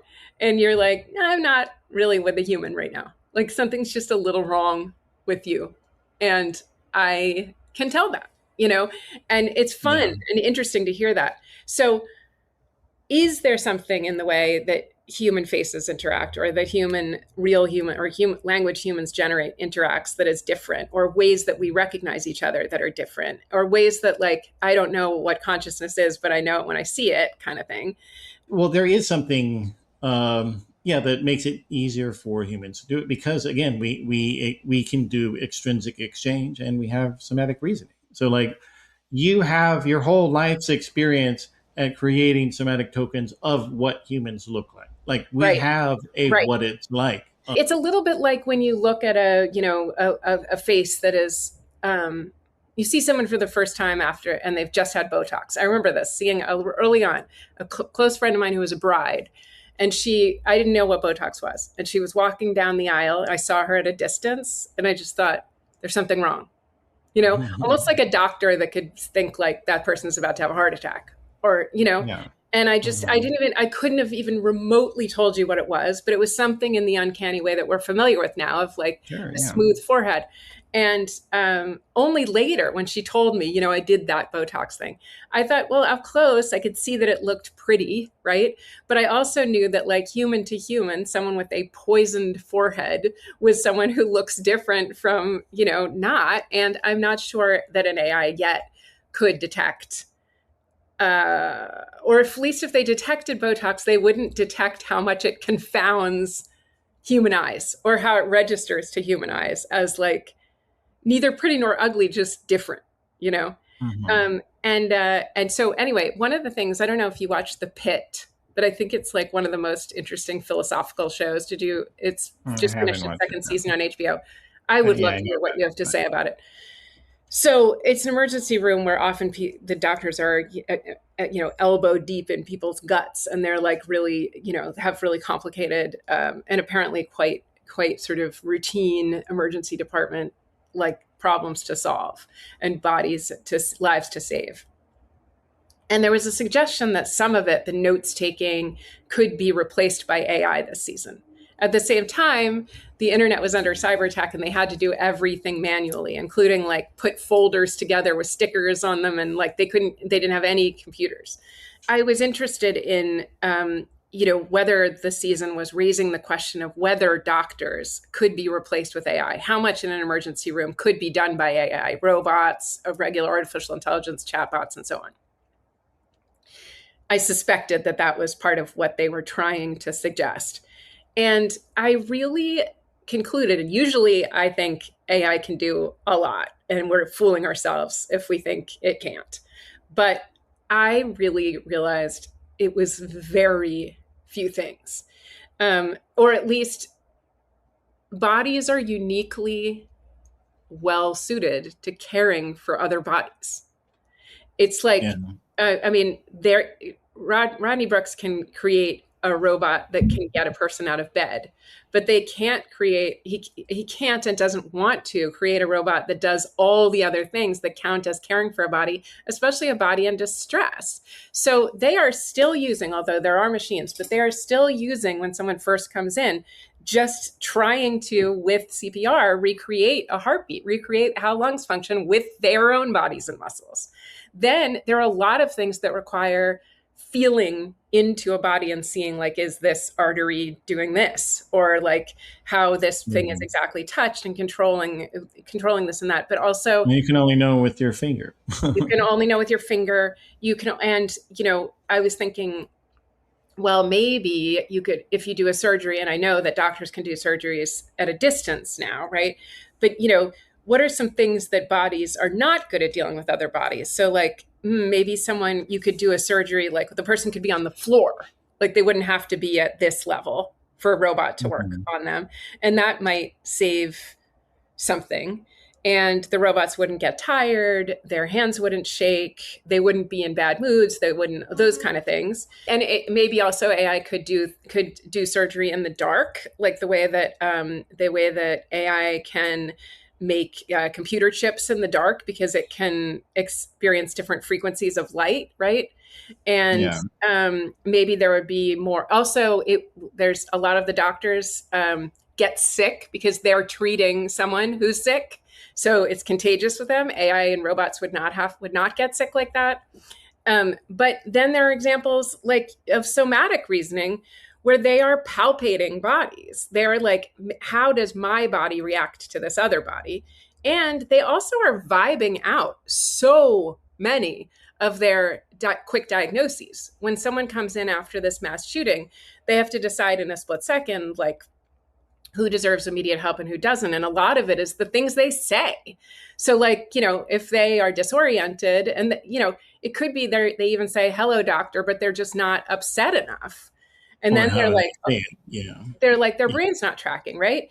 And those vibes seem very physical. They seem like in somatic reasoning. I really actually think it kind of goes to your point. And without even getting sentimental and saying like, well, we need the human touch, you could say we literally need the human touch. We need cells that speak to cells, Yeah, well, and actually, one of the episodes that aired before this one was literally about the job economy in the AI age. My friend Niels Gilman, who was a former associate professor at University of California, Berkeley, and now is a vice president over at the Berggruen Institute. This is their thing, is to study futurology, as they call it. Yeah.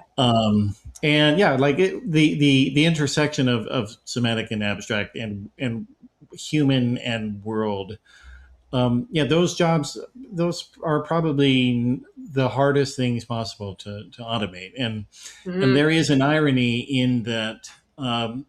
So Alex Karp, the CEO of Palantir. Yeah. Awesome guy. He's a really, really great guy. Yeah. Well, he's like a lot of these tech bros they want to see, AI as kind of their revenge against the libs.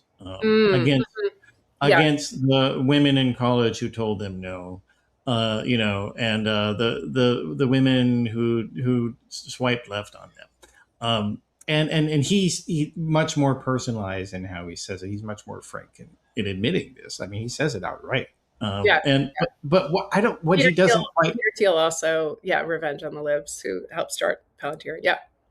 And also, by the way, revenge on the humanities, because their brains were not well suited to the humanities given their probable autism, and they it was all these English majors and philosophy majors and history majors and whatever who made them feel left out. I mean, Thiel is gay, so he didn't care about being snubbed by women, but I think that there is a whole realm called the humanities that these galaxy brains have a very, very hard time processing. It brings them up short. Because they can only really think in abstract reasoning. Like they're not in touch with the somatic at all, and it angers them. Yes, to see in other people. It's really it is extremely interesting. Just on the subject of rejection, just because as a feminist, the female component of this is interesting to me. That when you hear manosphere figures talk about sex with all the numbers involved, right? Like the 80-20 and particular things about scoring and values and whatever. They are like talking hedge fund numbers. They're presumably mean the same thing that we mean when we talk about sex. It has something to do with bodies and like passions and heartbeats and, brains and lungs, right? But it turns out to them, the effort to quantify it is like just is we murder to dissect, right? It's exactly the Wordsworth line, like, go ahead with your numbers, right? I've even seen Tim Ferriss try to quantify the female orgasm, like just turn it into zeros and ones. And you just have to say, and I guess I have to concede, they're just must be talking about something else, because there is not a cell involved in this. This is byte thinking. This is spreadsheet thinking. So yeah. Well, it's related though, and actually, I did want to hit on this point because, like, Dawkins also is really illustrating this. So, like, Dawkins comes from the computational functionalist view of mind in philosophy, and he was a very good friend of Daniel Dennett, who's the guy who really kind of spearheaded that and was the the fellow horseman of atheism. With Dawkins. Also, by the way, both of them Epstein companions, people who were on the plane. I mean, so we there's a photo with Dennett and Epstein on his plane. And Brockman, my old agent. Yes, that's right. Yeah, but I don't think this is a small thing. Like, they were involved very closely involved with an organization paid for by this, like, just relentless child rapist who ran, and fraudster and, kind of the worst of humanity, right? Yeah. And it was their ideas, including sophistry and many, that were determining TED Talks and grants and think tanks and all that stuff. We'll be unraveling this for years to come. I mean, it's like, a white whale of mine. Well, but that's what we talked about last time also. That's what we talked about last time is Edge and, but I always just, Dennett, I've never liked Dennett. He argued a lot with Richard Rorty, my mentor. And, I just put him in the other camp, and Dawkins too. The new atheists obviously were tedious and had so much interaction with the intellectual dark web and with Edge, and the amount of just like bullshit books that they like poured out, and the, money that they got and that was thrown at them, and the EvPsych, and, we can go on and on. But, and its relation to rape apologetics and race science and whatever else. Yeah. I think that is front and center. It's like, I think it is, right? And it comes from the theory of mind, I would say. Maybe yes. Once you start getting you're absolutely right. Okay, yeah. Sorry, let me let you finish your point about Dennett. Well, so I do want to say that, like, Dennett himself as a person, his political views seem to have not been as odious as Dawkins's are. So I do want to say that in his favor, but. On the other hand, when you have a computational functionalist view of mind, it means that you are rejecting the Semitic. It means that you think that humans are only abstract thinkers. And so therefore, of course, the entire point of abstract reasoning is abstraction. So you focus on the behavioral outputs. And and Dennett was so upset about this because he had spent his entire career creating what he argued for was, well, we should reject the idea that consciousness exists, that qualia exist, and we should instead focus on behavioral outputs. And so if a system has the outputs of what we would think is consciousness, then it is. Yeah. We should assume that it is. It is explanatory. It is a real pattern, and it's a simplification of our understanding. So we can impute consciousness to a thing, or to other persons. And so, like, that was how he was trying to say, well, I still have truth and I still have values. But of course, the problem is intentional means not just what you are imputing to the organism. It also is you projecting. That's actually what that is the inherent act of intentional, is you are projecting your intentions outward. Right. And that is exactly what people are doing with LLM. And Dennett he got so upset when ChatGPT came out, actually, because Oh, he was still ChatGPT, alive because he said he was died. still, Okay, he died in 2024 or 2025, I forget. yeah. But Okay. yeah, just he was, yeah, it came out right, he died right after ChatGPT came out, and he was so angry about it, actually, because Oh, it debunks the intentional stance, like yes. because Yes. it has all of the behavioral outputs of a human. Yes. And Yes. so, and in fact, actually, a guy wrote an essay, big long essay, in which he argued, well, ChatGPT ticks all the boxes of the intentional stance, so we should say that it has a mind and that it's conscious. Wow. And like a couple months after that came out, Dennett wrote this big long piece in the Atlantic.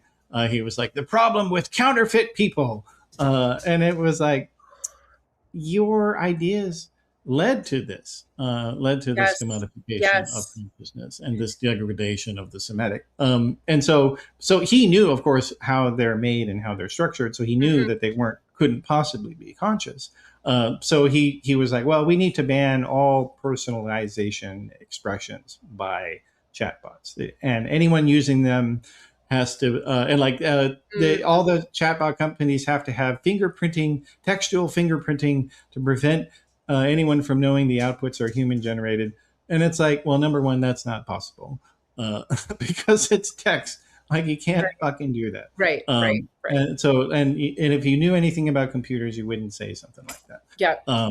And so, but then number two, like, again, this he was just upset because they do absolutely debunk uh, computational functionalism. And Yeah. Fascinating. so Really he interesting. must not have had this conversation with Dawkins, though, because Dawkins is just like that guy who I mentioned, who wrote Yeah. the essay. Like, Dawkins is a functionalist, and lo and behold, he looks at a prompt, and if it's coming out and it sounds like human, and it's like the humans who praise him all the time and give him sycophancy that he deserves, as he sees it, but then it must be human. Uh, and so this is the end result of functionalism, but it's also why, like, the larger tech industry is just infected with functionalism, So, what do you and make that's of why they are like that also. what do you make of the sort of implication of the Rodney Brooks argument that making a robot human, while it might bring out the best in us, like maybe that was a good Dawkins because he he does seem to be at his best, right? He's not like a dick when he's talking to Claudia, Yeah. like he sometimes is on Twitter. He's like, he's being his polite self. He's being whatever. He's accepting the sycophancy, but that's soothing his nervous system. And he's sort of in a state that he calls friendship. And he is mistaking whatever it is for philia, but he's also, behaving all right. But if you get people, and they sort of another asterisk to that, because I want to say something about being human, but if we think that humans can bring out the best in each other, we can also obviously bring out the worst in each other.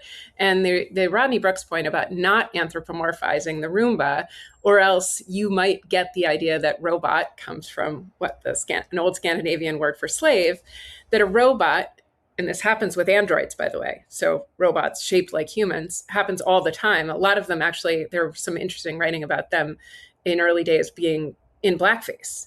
And so that you could behave with moral impunity, recklessly, however you wanted, towards something that looks like a human. This apparently is a freestanding fantasy, that there are some entities that you could consider so far beneath you that you could kick them around, that you didn't have to respect that they had interior life at all. One of Edward, I'll look up his name, but has written about this at one of the Canadian schools. There were some very early blackface robots who you could shoot an apple off their heads, and it was really fun to shoot arrows at them because you could shoot them in the head and that would be okay. And pretty soon people just wanted to fire arrows right at them. Right? Apparently people like the idea of raping a sex doll, and they like the idea of shooting a black robot, right? Like there must be someone that you can simply abuse. I will say the first time I had a real VR experience at Sundance, maybe 15 years ago, full-fledged experience by a lefty journalist to stand in bread lines with people, right? They were like VR, fully fledged human holograms. I was standing in line with them and I was thinking, well, I want this to be different than the experience of like standing in a bread line in life, because I've definitely stood in line with people who look exhausted and tired and been exhausted and tired in a line myself. So what can be different? So I wondered what would happen if I just pushed one of them. And I just, and I also wondered how much they interacted, just as a technical question, with my body. I was reviewing the thing. So I pushed one of them, nothing happened. My hand went right through it. It was just a hologram, right? But I was surprised at how few people actually kind of, get out of line or do things like that in the presence of holograms. But clearly we have some desire to be in some kind of dream state where we could just exercise our id all the time without moral constraints. And that is what some of these android-like, human-like robots are doing for people. For instance, Richard Dawkins, some people in the comments on that Unheard piece said Dawkins was my professor and he just was such a jackass. All he wanted was us to bow and scrape before him and tell him he was great. Well, look at that. He's found someone, because surely he has experienced that like people are annoyed to be forced to praise him all the time. Well, now he finds something that is incapable of annoyance and is willing to praise him all the time. And so he has the slave that he wanted his students to be, and he's doing less harm. Right? I can kick my Roomba to get it to do something. I don't get the pleasure that I might get if I were a violent person of like kicking a human, because it doesn't cry out in pain. But it is nice to be able to be like, get away to the Roomba, where I would have to be nicer if it was like my mom cleaning my kitchen. Anyway, clearly he appreciates this liberation from moral constraints or politeness to get to, do whatever the fuck he wants.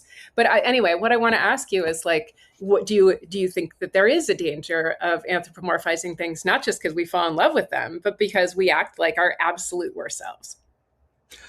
Well, there is an interesting irony in that idea, because some of what Kant wrote about the idea of moral treatment of others, that even if you don't see them as your equal, when you engage in degrading behavior, you're actually degrading yourself. Yes. In addition to degrading them.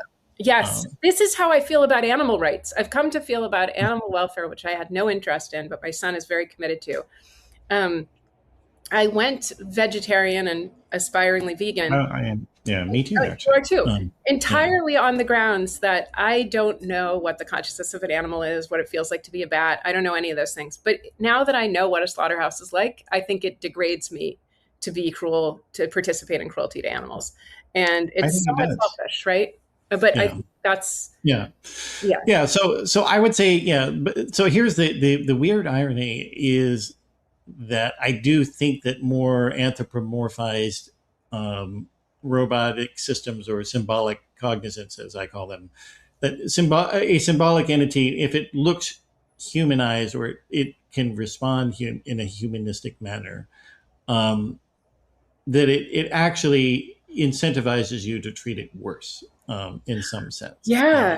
I mean, because that it's not. People who were kids in the late 90s, early 2000s, you guys may remember there was a chatbot.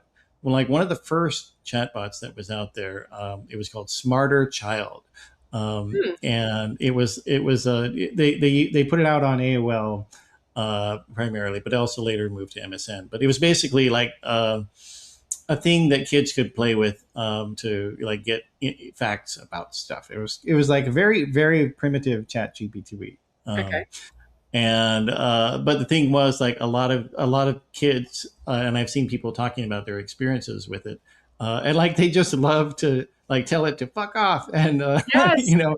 Shut up, you're stupid. People do that with Alexa. My kids did that with Alexa the first time I turned it on. They just instantly were like, "Oh, I can talk to this, not the way that I can't talk to my mother." In the spirit of, were we already acting like AIs? before AI came into our lives. So the same way that the diplomacy players had already played in a way that kind of prefigured AI play, Yeah. and chess too, and And yeah. the So music of Timbaland, I would say also. oh yeah, right. Well, also yeah, we'd made digital music. Like everything's auto-tuned to hell. Everything's And auto-tuned to on hell. all Right? these beat systems and lyrics written by committee, like, so many rap Yes. songs are written by, people who have never had any experience with the alleged, poor black upbringings that they supposedly chronicle. Right. So they're simulating dramatic monologues from inside heads they're not in and bodies they're not in. And yeah, yes. Yeah. And so a lot of those things were happening where, like, if AI had fallen in the middle of the Baroque period, could they really have, gotten, Bach style music? No, because it wasn't digitized, and they didn't, they would have had to put the harpsichord into, a computer, and that would have skipped a lot of steps. So in the spirit of that, think about our communication on Twitter or our communication on Blue Sky as being somewhat, we're quite practiced in how to talk to other people whose humanity is kind of in doubt to us, right? Like, you're not totally sure if someone with one of those weird Blue Sky handles or someone with a, quippy Blue Sky Twitter handle is real. You don't know where they are in space. You don't know. All you know from them is their textual output. And in that way, we already were talking to a lot of people as if they were chatbots. And we were not talking to them in a very humane way. Right. So it's like, instead of like, so in some ways, it's just another Twitter interlocutor in our phones, but one that glazes us so much that it, like, you are less likely to get into a flame war with it. But well, yeah, and like, how is a chatbot different from a troll? Because somebody who is trolling you, you don't know what their intentions are. So that's like, their intentions could be random. Yes, they could be concern trolling you. They could be, and trying, as you would, I think, say, that trying to promote upset you. physical, right? Trying to promote physical responses in you, like, so you take them into your body, which, as I know from having been swarmed or trolled, really happens. Like, you actually get hotter. You can't just cool-headedly be your words. They've disturbed your equilibrium, as trolls exist to do. But anyone who's done long time texts with like a new girlfriend boyfriend also knows that you can also be like quite moved and aroused in good positive ways too from these little inboxes and text boxes where you'd least expect it. But you're right, we're getting very human reactions to something. At the same time, it's stuff that we've been doing a long time. Short form communication with an unseen, disembodied interlocutor. This is not new. This is social media. Yeah, and like, because like the idea of the self, it is, as I see it, it is the first constructed reality of an entity, but it is constructed in regards to the world. So it is being in the world. Like, that's what selfhood is.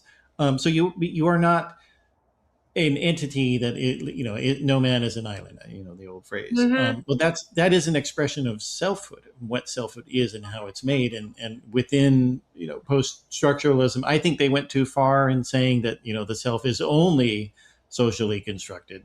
But Richard Rorty also had a slightly different take on that. Let's talk about it in that context, though, because that was one of the things when I was talking about the Turing test, and one of my friends on Blue Sky, Benjamin Riley, he was talking about Rorty in this context. So you obviously can speak to that better than me. Well, I think Rorty would have tabled a lot of these questions. I mean, his way, one of the ways that Rorty, I think, was a very useful philosopher was that he deployed his indifference to certain questions, especially questions from logical positivists, to redirect us to the project of solidarity and liberal hope. So sometimes when you'd start talking about, I think, what Wittgenstein might have called like an occult presence, like the consciousness or the kind of things that Dennett would sometimes get himself too bogged down in, or like forget about the, because I studied with logical positivists at UVA. We spent hours on why does a penny look like an ellipse? Maybe it's a sense datum floating in front of our eyes. I mean, this is what graduate students at the University of Virginia were spending money to study. And the number of philosophers, all male, all English, who were spending time on why does a penny look like an ellipse at the very time, and maybe it's an object floating in front of our eyes, like Macbeth that's a dagger I see before me. They thought it was an actual object, right? You probably know this. While they were doing that, Foucault was writing. While they were doing that, Derrida was writing. So like whether or not you think Foucault and Derrida were right, they were certainly more influential, more engaged, more dynamic, like more out in the world than people like honestly in this like onanistic setting with their like really strange ideas. It's actually very sad to look back and think about the time wasted on those problems. Like even that Bertrand Russell got dragged into them or Wittgenstein got dragged into them. Like these are like sometimes almost heartbreaking. I mean, I went to Russia for a film festival in '96 after the wall, after the end of the Soviet Union. And I was in a taxi when I first got there, and the guy was talking to me about like taxi drivers everywhere, that he had once been a physicist. And the first thing he said to me was that he had been working on a problem for a really long time in the Soviet Union. And when the wall fell, he met his American counterparts who'd also been working on these problems in physics, right? They had solved the problem in 1952. Oh, damn. I mean, it's like if there can be any intellectual heartbreak akin to romantic heartbreak, that's it, and that you have wasted your brain your whole life on questions like sense data. Lately, I've been thinking about this in the context of GLPs, the weight loss drugs, right? Shelves and shelves of diet books, lives ruined to anorexia or, like disordered eating, all this stuff with the idea that like maybe we're going to nail what dieting is, whole professions devoted to this, issues of magazines on carbs and blah, blah, blah, people who live to assign them whole books, right? And it turns out the secret to weight loss is this completely other diabetes drug. And all of that thinking was toy thinking. All of that thinking was like a distraction from this other thing. All of those people were working on a problem that like had been solved over here. And we have one chance on Earth. And some of the great minds were spending that time dealing with sense data. So that is the tragedy that when I was an undergraduate studying philosophy, I considered that the worst possible thing that could happen to my brain in this life. And that if I got distracted by something like that, I would be doomed. Now, Rorty made that realization in the 1970s.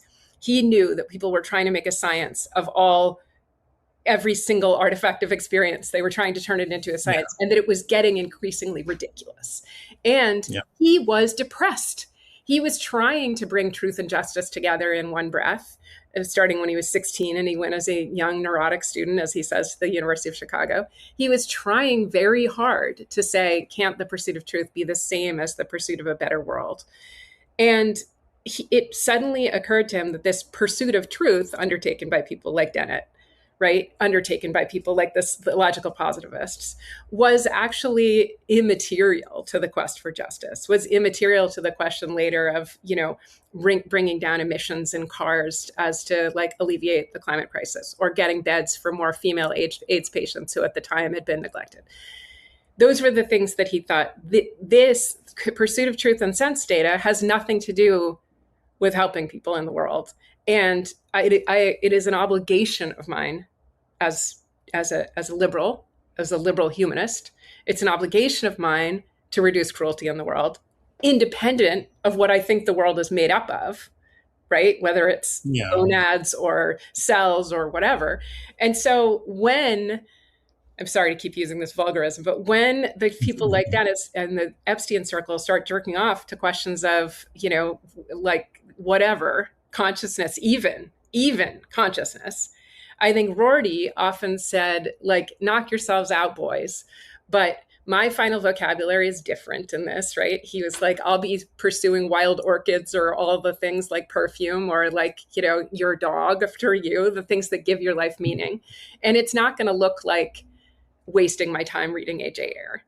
And then on the other hand, the analysis of language, which is why he left philosophy in favor of literary criticism, the attention to language that can provide liberal hope, because people are inspired by those kind of images to help one another and create a better world, create a more just world, pursue social justice. That will be my life's focus. So I think that was such a long way of saying, I think and I often heard him, he's famous for the shrug, right? That was his major gesture. He actually did it in person, but you can see him doing it in writing. I don't know, right? So I remember someone asked him, a kind of woke, or whatever, what we call now a woke scholar, asked him, like, you have not thematized power, right? Power relations, imperialism. Shrug. I don't know what you want me to do with that. And I think that's how he felt about Dennett. And as for, socially constructed, not socially constructed, he did think that there was a world, as he said, out there. He did think that there, of whereof we cannot speak, thereof we must be silent, in terms of exactly the nature of us as beasts in the forest, or creatures on the ancestral plane, or whatever we are and were. But all we had is language. And the language, he had a non-correspondence theory of language. It didn't point to things specifically to like real things in the world that like could not be described or were outside language.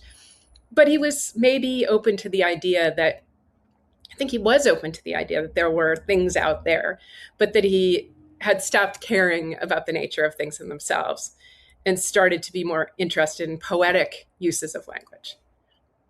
Yeah.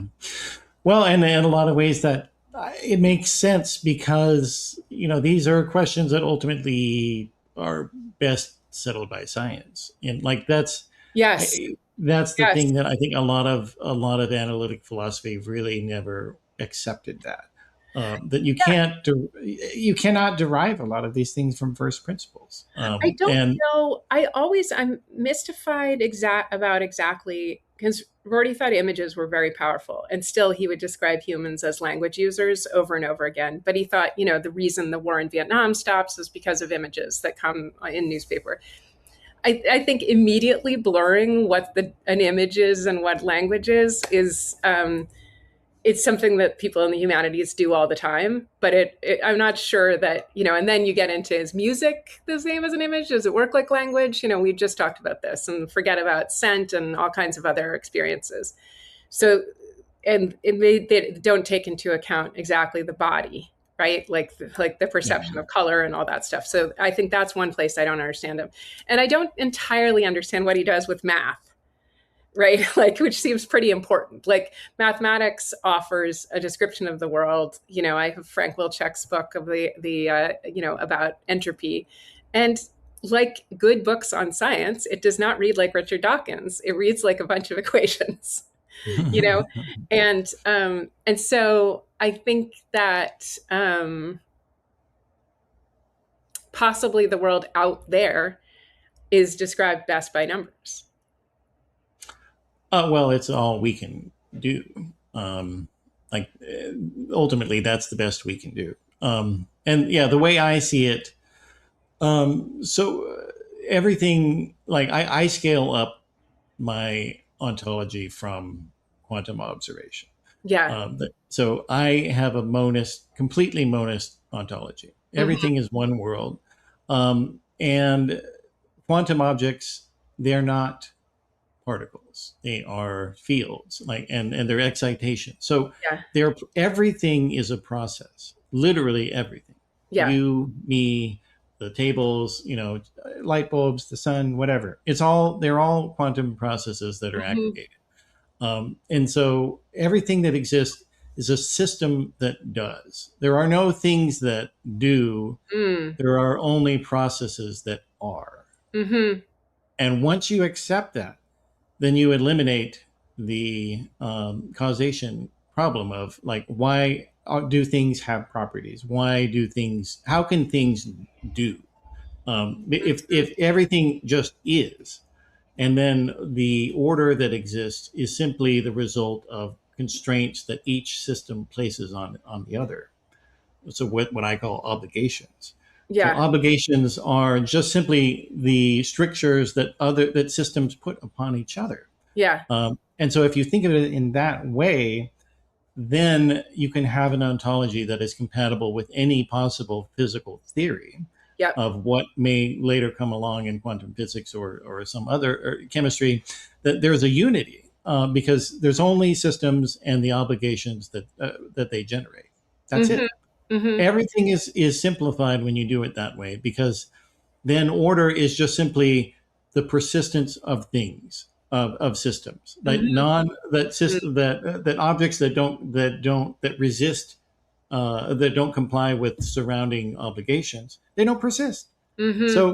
So there's no reason to say, well, gosh, look at all this amazing order. We're like, how did this happen? What if we had modified the this constant or this other one? No, that's just you are literally talking about existence So in it's compliance with obligation. That's it. so you probably know that Rorty was from this illustrious Christian family, and also his parents were diehard Trotskyists. So he had this merger in his head of like there's a Christian future and there's a Marxist future, and both of those things he didn't quite know what to do with his sensory, emotional, religious longings in the context of uplifting the worker, which he felt was like his everyday responsibility. And you can see how he came to somewhat square those things with his philosophy that kept truth and justice in their lanes, or politics and poetry in their two lanes. The pursuit of truth. Well, you could say politics and poetry. Humane public life and beautiful private life. What problem do you think you were trying to address that comes out of your own experience with religion? Because I think you and Rorty are just working on different problems. Um, um, when you come up with this synthesis. The way I see it, cognition is individuated, but epistemology is communal, and so therefore, Mm. Mm. and you have no choice. Like, this isn't just like, oh, let's all be peaceful and hold hands and sing songs and understand each other. No, it's not like that. You have no choice Yeah. but to engage in communal epistemology, because Right. the very act of language itself, your embodiment as a human among other humans, as a thing in the world, you are obligated Mm-hmm. to engage in epistemology as an external So method. I know a So little bit about what Rorty said about maybe some of these things, if I understand you right.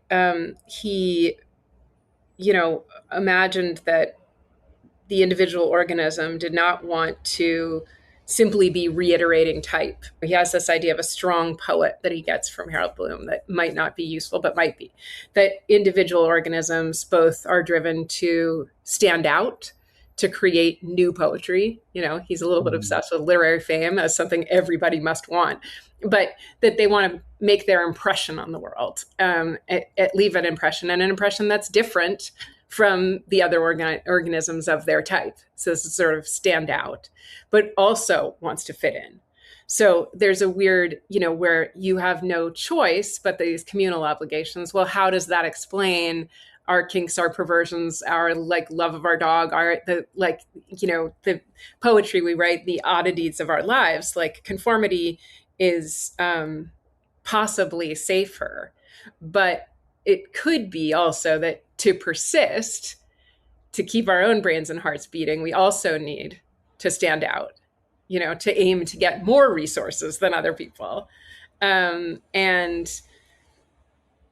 I think this is how, I think that but he also does see, but I think he sees it as almost revealed religion.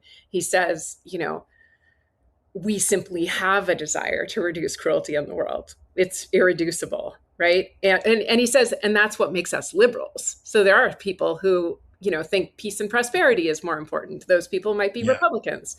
But if you think that cruelty is the worst thing you can do, that's the way he puts it, you are a liberal. And that you oppose the ultimate evil, which is cruelty, rather than seek the ultimate good, which might be peace or prosperity. Yeah. I definitely agree with that, because the thing is that as finite entities, there are no absolute truths for us to find. Right. We Right. cannot access them. So, like, what obligations are truly, or what a physical object is truly, we can't know. We literally cannot know, because we're limited in terms of our existence in space time, our scale, in our perceptual instrumentation of our eyes, or whatever instruments we might use. Like, we cannot find absolute truth. But so everything that exists, that what we can know about externality, is either false, possibly false, or unlikely to be false. Right. There is no truth, only degrees of falsehood. Right. And Karl Yep. Popper, I think, he was heading in this direction, but he went too far with his World 3 stuff, in which he argued that, well, if you have a proven scientific theory, then it's there in World 3. And it's Right. like, dude, you just went and reinvented Platonism. Yes. Fucking stop Yes. it. Yes. Right. The reinvention is the other. Everybody does it though, like that. Then this is the problem, because cognition is abstracted. So, like, somatic reasoning, we have no access to our cellular data. Right. So Right. we don't know how they know things. Hmm. All we know is the somatic tokens of their experience, which are pushed up and agglutinated into our mind, and Right. our mind enacts what we know. Because in the same, like, you can never recall a memory in the same way. It's not like a bunch of bits stored somewhere. Right. Every meaning is enacted. Every meaning. Yes. You can never have the same memory exactly. Yes. Right. Right. I love that. Right. Yeah. I mean, that goes with the strong poet, the invention, and the constant self-invention, at the center, I think, of Rorty's thinking. I have to go soon. I want to run one. I hope listeners will find this as chilling / funny as I did. See if you do. I got it also, and it goes to some of our points. I got a solicitation of work as a journalist from an editor. I'm not going to name him because we had a very odd exchange, but I'll tell you what he's writing from. So he says, I'm X, managing editor of Colossus, a business and investing magazine. Huge fan of your writing. I want to work with you on a story. So then he says here are the ideas he has for stories. One's about the religio-psychedelic culture around frontier AI. Another one's a reconstruction of a Bay Area group house founded by a philosopher. And the third is about East Coast and West Coast cultural legacies. All right. I looked at Colossus. Do you know Colossus, Matthew? I have only heard of it. Yeah, Okay, I know okay. it exists. Yeah. All right. So I wrote back I looked at it, and it's clearly, founded by a venture capitalist. There's a podcast associated with it, but the stories seemed a little bit creepy looking to me, a little Peter Thiel-ish. So I wrote back, thanks for thinking of me and for sending over detailed story ideas. Tell me a bit about Colossus. It seems at a glance to skew tech right, but perhaps I'm not reading it right. I assume if you're interested in my work, I'm still devoted to garden variety, secular, liberal democracy, the reduction of cruelty in the world, rather than Mars, the Antichrist, Armageddon, and mass surveillance. Are we, as they say, aligned? Virginia. I was positive that he would say, absolutely not. We're working on this interesting blah, blah, blah, pro-democracy venture. I don't know why I thought that. Okay. Hi, Virginia. Thanks for your thoughtful reply. It sounds like this may not be the right fit. And I don't want to take up more of your time. I appreciate you considering it, and I'll keep enjoying your writing. Wow. I mean, my jaw has actually dropped. You're interested in democracy? Well, we're interested in Armageddon. So see you later. See you later, V. You're off. Anyway, I probably have forfeited a decent paycheck, but back to toiling in the reinventing. Basically, I'll do to the end of my time is try to say, the Enlightenment was a pretty good idea. Can we chill out again, separate church and state, and have, maybe I need to rebrand secular democracy. Secular liberal democracy. We have to improve it. We have to improve it. We have to improve its image, because it really, the fundamental ideas of it are very solid. And, we don't need presidents and secretaries of war who get their war briefs from the Book of Revelation. I think we can No. agree.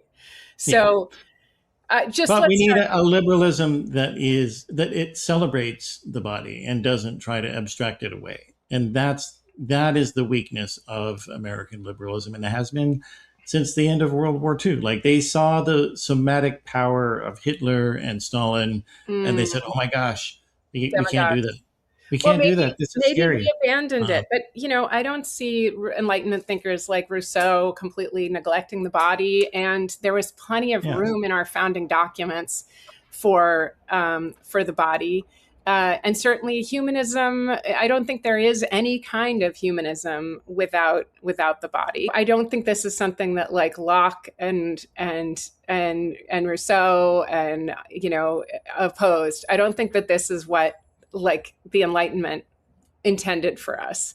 And, I'm with the most leftist thinker I know, David Graeber, that says it's the Enlightenment and secular democracy that were the most radical thing yet invented. And we have not done any better. And certainly Marxism and certainly leftist Christianity, Book of Revelation, these things that, sound very exciting, are less radical and more likely to quash human flourishing and promote human cruelty than secular liberal democracy. Yeah. Well, because you can't have perfection, but you can have a process of striving. I think that's absolutely right. Maybe we should leave it there. Yeah. All right. Well, go ahead and plug your website though for anybody on my side that hasn't.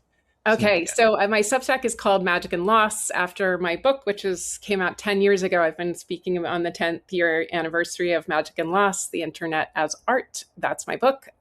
You can find that anywhere. You can also find Magic and Loss, the Substack, which is basically politics and tech for humanities majors. You can find that on Substack. I also write a near weekly column for the New Republic about politics and have a podcast called Omnishambles. And I would love to see everyone over there for more of this kind of discussion. And Matthew will join me on Omnishambles soon.